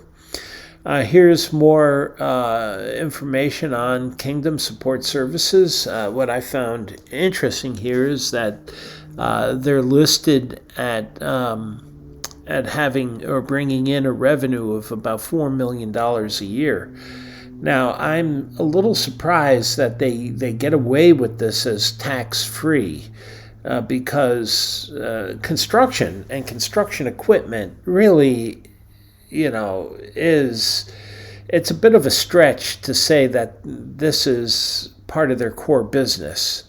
But they're getting away with it. Kingdom Support Services is listed as a tax exempt organization and connected to Watchtower, and so they don't pay taxes on whatever revenues they get. But they identify this branch of the corporation as bringing in $4 million a year. Now, again, I don't know how this information was obtained, but when you do the internet search on Kingdom Support Services, this is some of the information that comes up on them. What I find interesting is that although they're listed as being located in Wallkill, Wallkill is it's Red Mill. Their address is Red Mill Road on Wallkill. That's where the farm is. That's where the Wallkill. I believe the printing press is located there now. The printing operation, and this Kingdom Support Services is located there. But also, if you go on the internet, Kingdom Support Services is listed. You have Kingdom Support Services Florida, of California. There must be up to 10 different locations that they list, and these are regional locations. I'm supposing where major construction operations are going on for Watchtower. So anyway, I thought that you'd find this interesting, and it's a diverse corporation, and far more diverse than I ever would have anticipated in terms of the scope of their businesses, and the fact that they seem to get away with being tax exempt with all of them. It just is amazing when you take a deeper dive into this company. They're not just a religion. They have their fingers into all kinds of things, and I'm sure that if you really knew what you were doing in terms of detecting or detective style or investigative style work, that how diverse they are and where they have their fingers meddled. I know that they have many different investments, and some of the companies that they're invested in include Lockheed and other companies. Philip Morris, I believe, is one, and other corporations. But these are stocks that have been donated to Watchtower as part of a bequest of members who passed on and wanted to provide support to the Watchtower. Now we're coming into the home. Dawn Bible students operated in the same way. There were far too few Bible students to support the Dawn's expenses, the work that they were conducting on a yearly basis. If it wasn't for the bequests that they received from former associates and let's say friends of the Dawn, who died and left their estates to the Dawn wouldn't have been able to continue their work. And some of those estates were quite sizable, multi-million-dollar estates. So the Dawn always had sufficient money to keep its operations going, while conversely they were struggling to keep the workforce. Meet the workforce demands. They didn't have enough people to physically support the work that they were doing, but they had ample funds to keep operations going, and that's one of the reasons how the Dawn has managed to continue its operations. And if it's true for the Dawn, I think it's that much more. Now it's got to be much, much more so for Watchtower, who has millions of members, millions of people who sympathize with Watchtower, and many who have large estates that they would donate to when they pass away. I would like to really see how much income Watchtower receives in terms of bequests. So that would be an interesting figure. But I'm sure they don't want anybody to know. Now we're going to take a look at the last part of our analysis of Watchtower's statistics. This chart is comprised of the data that Watchtower gives in its service report on an individual national basis. Each country, the country population, the number of publishers in each country, and they provide reports on 207 countries or nationalities or regions because, for example, they identify Puerto Rico as a separate region from the United States, although it's a piece of the United States. They do that in a number of cases. And there is one item that they call 39 other lands, and so that it's a composite data point for 39 different nations, and most of these nations that are listed in that are those where Watchtower and Jehovah's Witnesses work is banned. For example, in Russia and China, in most of the Arab nations, the work of witnessing for Jehovah's Witnesses is banned. And so the numbers that they provide for those countries are rolled up together in a composite item called 39 Other Lands.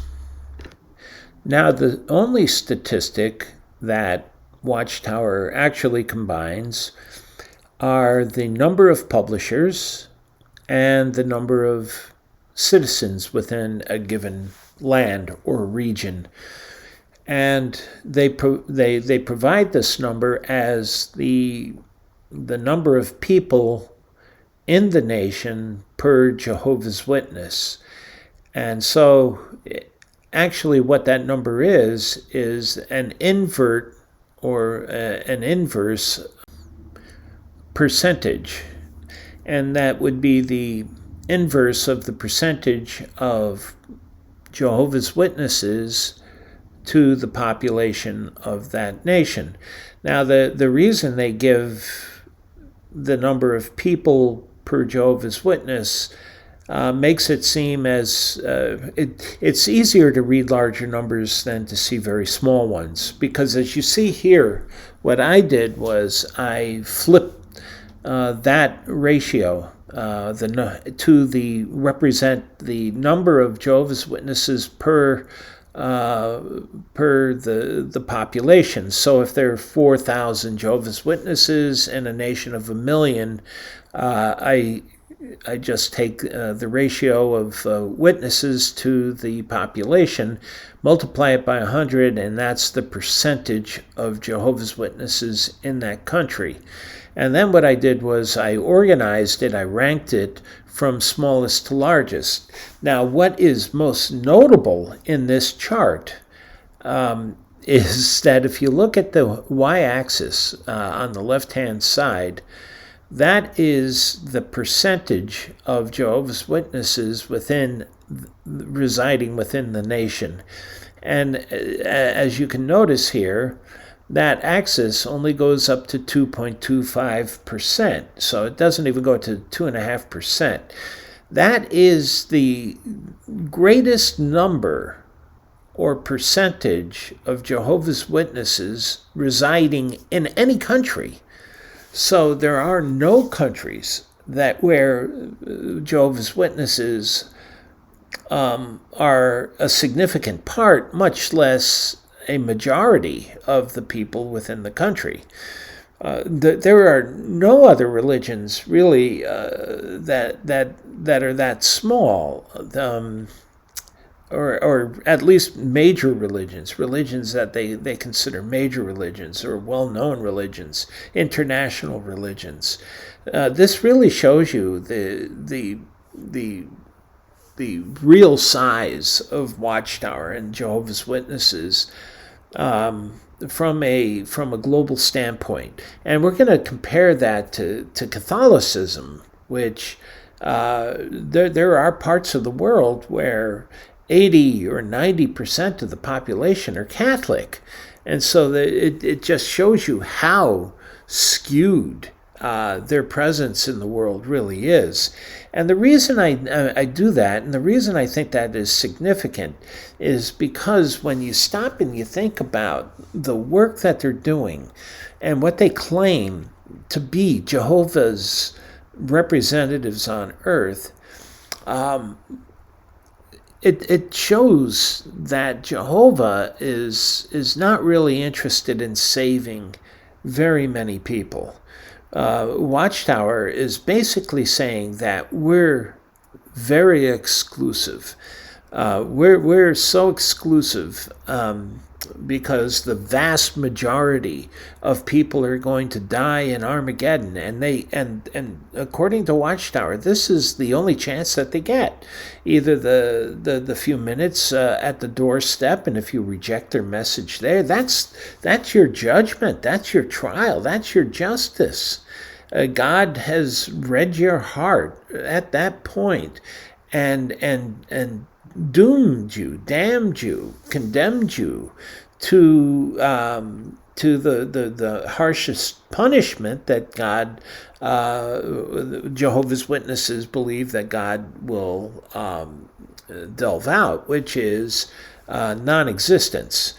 And so it's a pretty sorry story because they talk about fighting Satan and how that God is victorious over Satan. It seems to me that Satan has been the victor if 99% of the world's population goes into death and never oblivion, never to come back, never to have a hope, never to live. And what does that do? There's this thing called survivor guilt, survivor shock. When somebody survives a traumatic event where many individuals died, a plane crash or some other such tragedy, the people that survive feel guilty for having done so, and they undergo severe psychological trauma. We call survivor's guilt, and how can anybody escape such a feeling when so many of the world's population is annihilated in Armageddon? when you have, if Armageddon happened in the next year or a couple of years, you have a close to or approaching population of about 8 billion people, and only 8 million Jehovah's Witnesses, and that number seems to be flattening out or even in decline. They're the ones that survive this Armageddon, and then they're going to be tasked to burying the bodies of all these billions and billions of people that God put to death. That doesn't sound like a God of love to me, and this is a real conflict because Jehovah's Witnesses believe that God is good, and they must believe that people deserve to die, otherwise God wouldn't do it. But how could they? How can people who have dedicated their lives to humanity and to the welfare of humanity warrant death, oblivion, to die in Armageddon just because they didn't respond to Jehovah's Witnesses' witnessing efforts at the door or in a Bible study? I mean, even when you take a look at the Bible studies, when we looked at those statistics, 97% of those that enter into Bible studies are not likely to become baptized. Only 3% or so end up baptizing. So the vast majority of people who are witnessed to by Jehovah's Witnesses are going to end up dying in Armageddon. And that is not a God of love. And is it going to be this severe in the 1,000-year kingdom? Oh, what's the purpose of resurrecting people if that same percentage applies? If you have 100 billion people that have lived throughout history and are going to be resurrected in the kingdom only to be put to death again, why not just leave them in the grave? There aren't going to be that many worth saving. Resurrect those. But then that doesn't make sense with this whole idea of the ransom and that Jesus died for all. So Jehovah's Witnesses are really confronted with this conflicting idea and doctrine that Jesus died for every man and that every man should have a chance for life, but then that chance is limited to 3 minutes at the door or a few hours in a Bible study, and billions of people are going to die because they didn't accept the message. How much more successful will God be in the kingdom?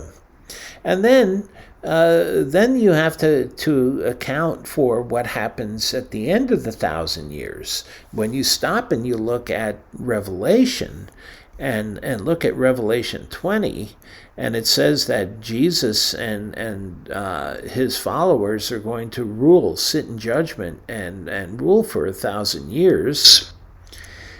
And then the scripture says that during that 1,000 years, Satan is bound and placed in the bottomless pit. And then at the end of the 1,000 years, he's released to go forth and deceive the four quarters of the nations and the four quarters of the earth and all of the earth, all across the breadth of the earth. And it says that he is successful in this deception. So how could he be successful in a deception when people have had only 1,000 years of God's rule and have only known 1,000 years of good and righteousness? And then Satan deceives these people. How well did God build human beings? It seems like an utter and complete catastrophe. And it says that he goes forth and gathers them together and encircles the camp of the saints. And just before they do anything, God sends fire and destroys them. And that again is at the end of the 1,000 years. So the 1,000 years is bookend with destruction in Armageddon, and then again at the end of the 1,000 years, for a short space, Satan is let loose, and many millions. It says he goes forth to deceive the nations, and that he's successful to the point where that the numbers are as of the sands of the sea. And then God sends fire from heaven to destroy them. So God is an extremely selective individual that likes to see people die. And that's all you can gain from that, because he certainly could have thought of a better way of doing it without so much bloodshed. And how are people going to want to serve a God who seems to enjoy seeing the vast majority of humanity die and suffer in a horrible death, fire coming from heaven? It doesn't sound like he puts them to sleep. They die very, very tragically, very demonstratively, with the symbol of fire coming from heaven. And the Bible says that's the second death, and the books of life are opened and people are judged. And I guess it's from that point on, everybody lives in harmony with God forever in peace, and Jesus turns over the kingdom to Jehovah, and everybody is happy forever and ever. Whoever everybody is, it doesn't sound like there are going to be too many people in relationship to the number of people who have lived. I mean, just think of all those constructive individuals: Albert Schweitzer, Einstein, Stephen Hawking, Isaac Newton, Galileo, none of whom were Jehovah's Witnesses, and most of whom probably would not accept Jehovah's Witnesses teachings. And yet these individuals will go into second death, who contributed so much to the human race. So, and then most of those who are Jehovah's Witnesses, very few are individuals that have contributed to the betterment of human race.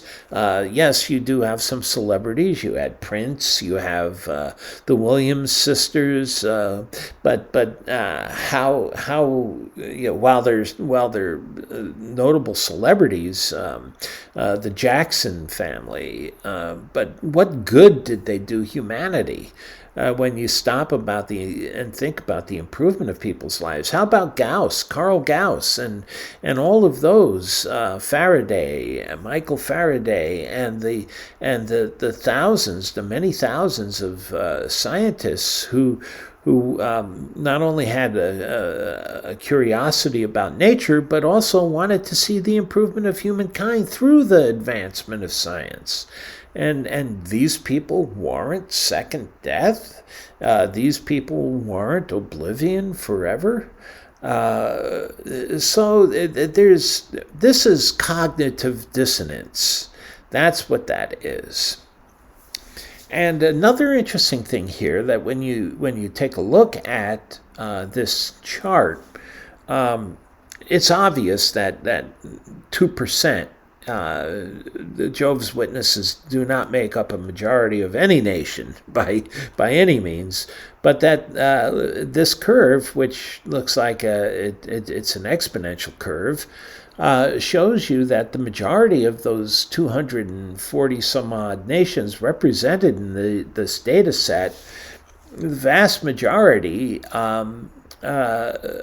very, very, very, very small percentages. So I know many advocates talk about God's having a preferential nature towards certain peoples. For example, none of the Arab nations are represented here. Neither is Russia, neither is China. Those are huge portions of the earth with billions of people. These 40 other lands are close, represent close to 3 billion people, about 2.5 billion people, between 2.5 billion and 3 billion people on this planet, and only 200 some odd thousand are identified as Jehovah's Witness publishers. And so there are nations that it seems to be those that God has a preference for. And when you map it out, I know Lloyd Evans had done this, but when you map out these nations and you look at the population density of Jehovah's Witnesses to the population, it seems that he has a preference for the Americas and Europe, and large portions of the world are left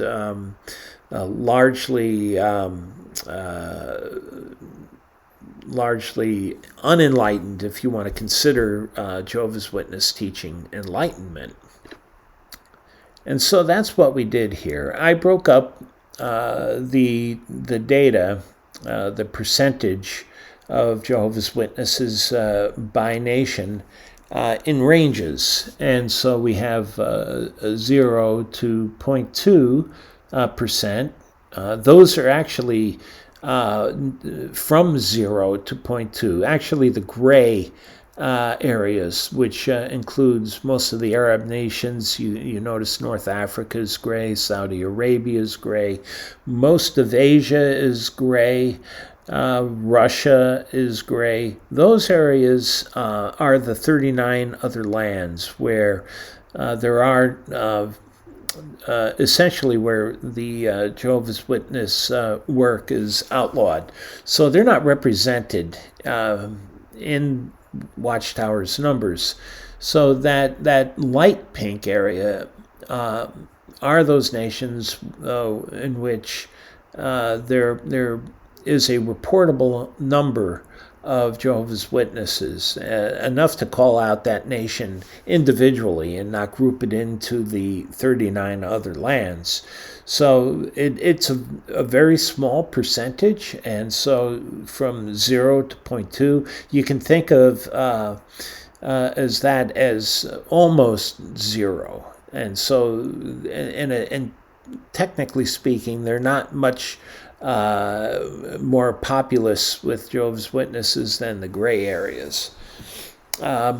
So then I broke it up from there to 0.21% to 0.4 and so on, all the way up to 2%.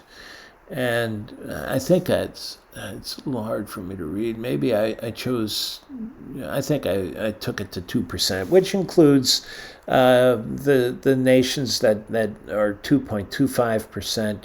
They're not that many. When you looked at the curve that I had created, there were very few countries that came close to the 2% mark. But when you look at this map, the darker areas represent the higher population densities or higher percentages of Jehovah's Witnesses. So you're looking at nations like in North America, in particular, Mexico stands out. There are more Jehovah's Witnesses in Mexico by percent than in other places. There are a couple of lands in Central Africa, South Central Africa, a little south of the Congo area, that are also of higher density in terms of Jehovah's Witnesses. Brazil, you see more.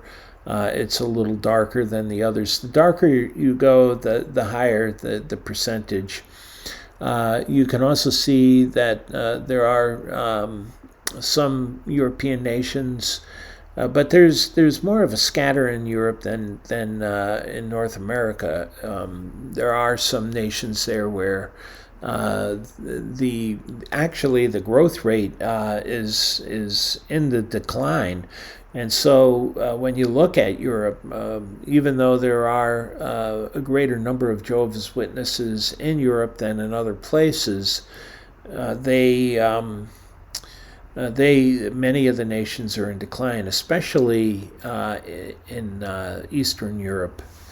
So this is an interesting map in terms of looking at the relative percentage that Jehovah's Witnesses make up in the population around the world and in the various nations and how they distribute.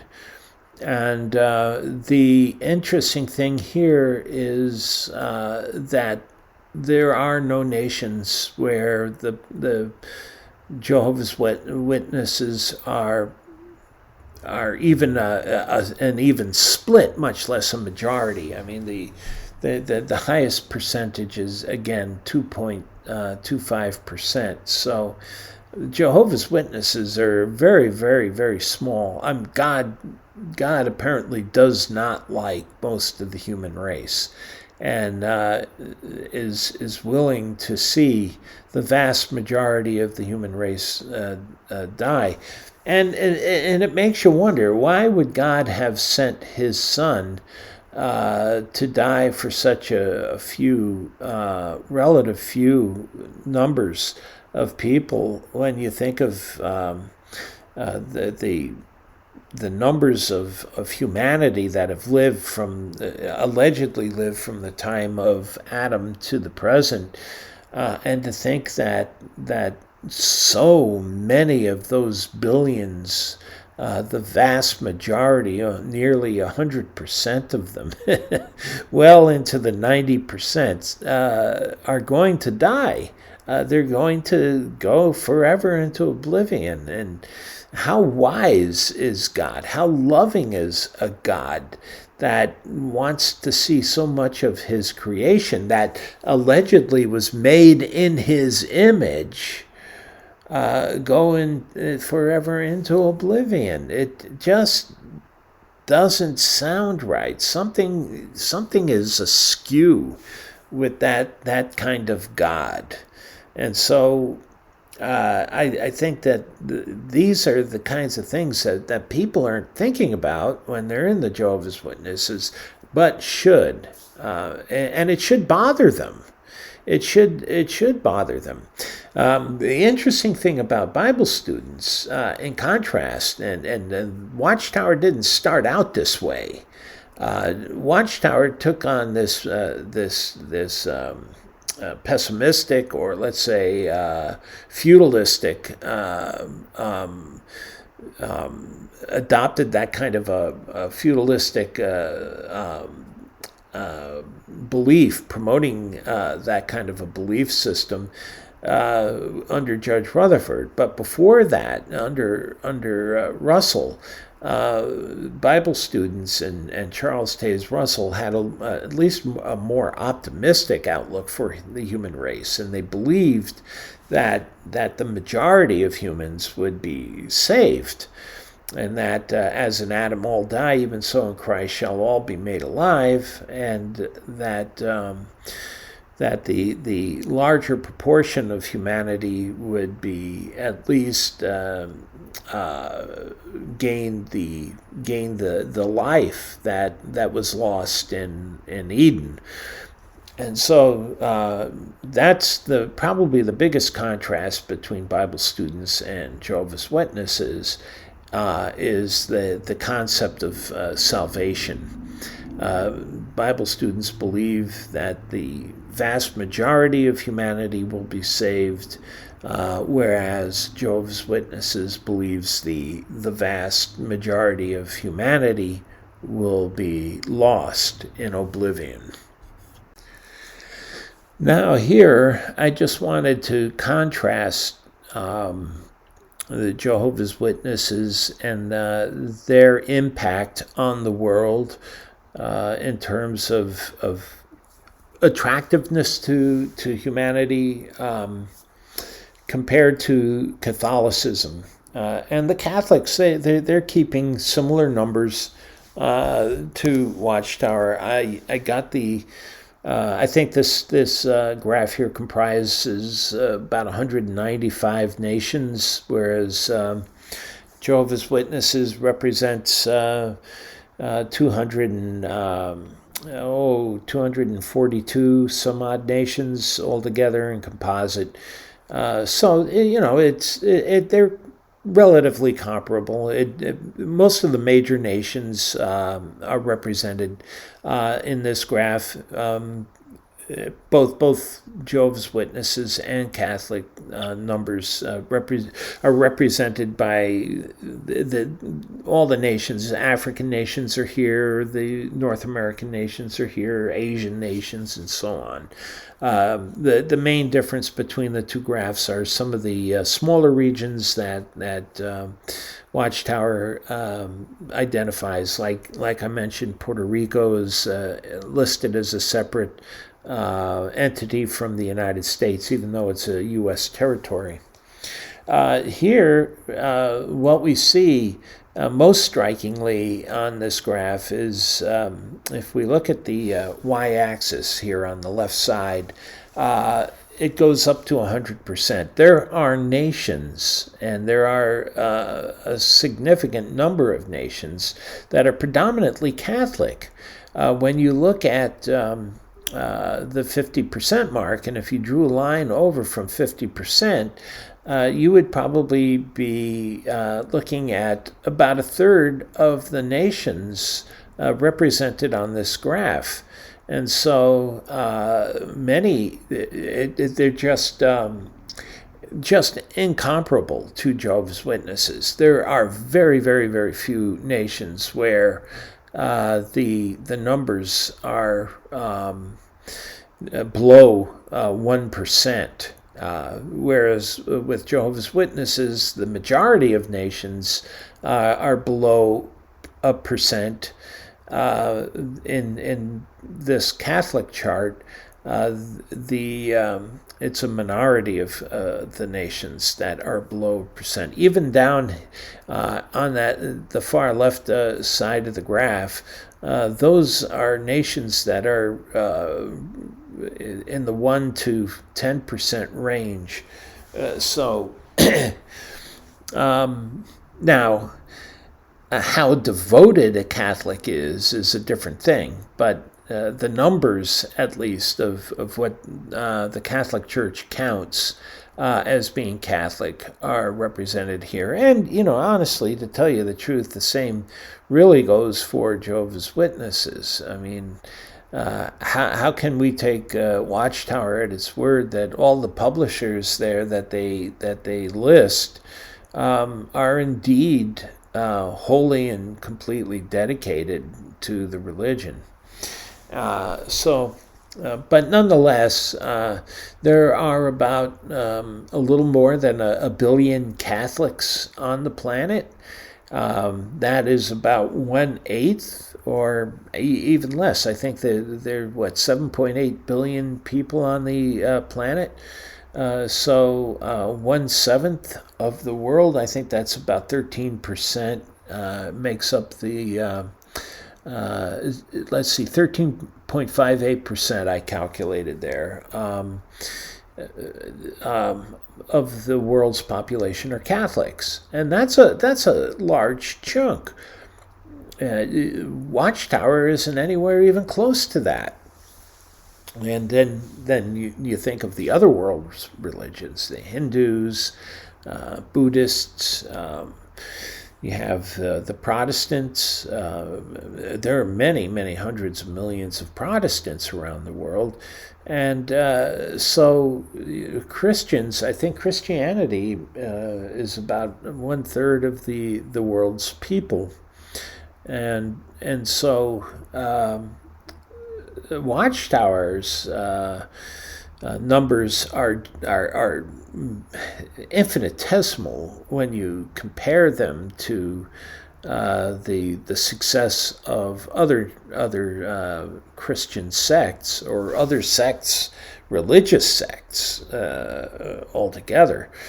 Does that mean that Satan is far more influential, that he's far more compelling than the true God? You have to ask that question when you do this comparison. Why would God, if he's such a God of love, and if he had made humankind in his image, why would so many people gravitate to Satan, and why would so many people be lost? Does God enjoy that? It shows that God is an utter failure in terms of saving individuals. And so, as I did with the Jehovah's Witnesses statistics, I broke up the number of Catholics in the different nations by percentage ranges. Except the big difference here is that the first grouping is 0 to 20%, and that would outwash Jehovah's Witnesses right there in the first grouping. But what we have here are different divisions of the nations by percent of Catholics in the nations, all the way up to 90 to 100%. So the dark nations, the darker coloration represents those nations that are much higher in by relative percent Catholic, and again you see Europe, you see Mexico, South America. South America is very, very strongly Catholic, and you have a couple of nations in Africa where the Catholic missionaries have been quite successful in terms of converting the population. And even Russia and China are represented here. There are far more individuals, even though maybe 5 or 10% of the nation might be Catholic, at least you have a reportable number there. I mean, it's something that can be represented in a graphic, visual graphic of this sort. It is interesting that to note that the nations in the world, both for Jehovah's Witnesses and for Catholics, tend to be more South America, Central and South America, and Central Africa. The nations that were historically Christian, Europe, those nations are in decline. So even though they're relatively high in reported Catholicism, the churches are struggling in Europe because so many of the especially young Europeans are moving into atheism and rejecting religion altogether. At one point, the majority of people during the 18th and 19th centuries were very strongly Catholic and practicing Catholics. But today, a nation may identify as Catholic, but they're not necessarily acting Catholics, that they're practicing Catholics, and that's what's occurring in Europe, and those numbers are in decline. That area that was traditionally predominantly Catholic, And that's true in the United States too. The greatest number of individuals reporting in these surveys regarding religion, percent of religion, and the fastest growing segment in the United States are what they call the nuns, are individuals who do not associate or affiliate with any particular religious sect. Now, that's not the same as necessarily atheist. It's just that these are individuals that are not practicing any religion whatsoever. They may have a conception or belief in God, but many people don't want to associate with a religion. And so that is the fastest growing segment in the United States. I believe right now it's somewhere in the neighborhood of 15% of individuals that identify as nuns. Now, within that grouping of nuns, you do have the atheists, and atheism is a growing segment within society. Very, very rapidly growing in Europe. China is largely officially, communist nations are typically officially atheist, but many of the Chinese are still practicing Buddhism. And in Russia, many are practicing Orthodox Christianity. Greek Orthodoxy and Russian Orthodoxy are very similar. They're closely connected in terms of their religious doctrinal beliefs. But in Russia, there is a large segment of atheists. And there is a growing segment of atheists in both Europe and in the United States. Although in the United States you still have it's the stronghold of evangelical Christianity, and the more that the evangelicals see their worldview being challenged, the more let's say, violent. They're becoming more and more radical. Let's put it that way. What we saw on January 6th, the revolt and attack against the Capitol building, was largely a Christian phenomena. Many of those that were there were carrying Jesus Saves signs. Most of them are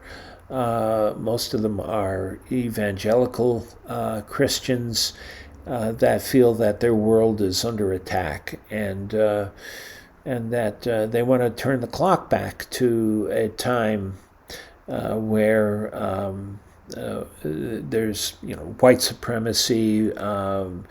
Abortion, overturn the abortion laws. They want to bring America back to a time that wasn't very good period of time for a large segment of our society, and it's coming down to the point where we're in a crisis in this country, and we just can't.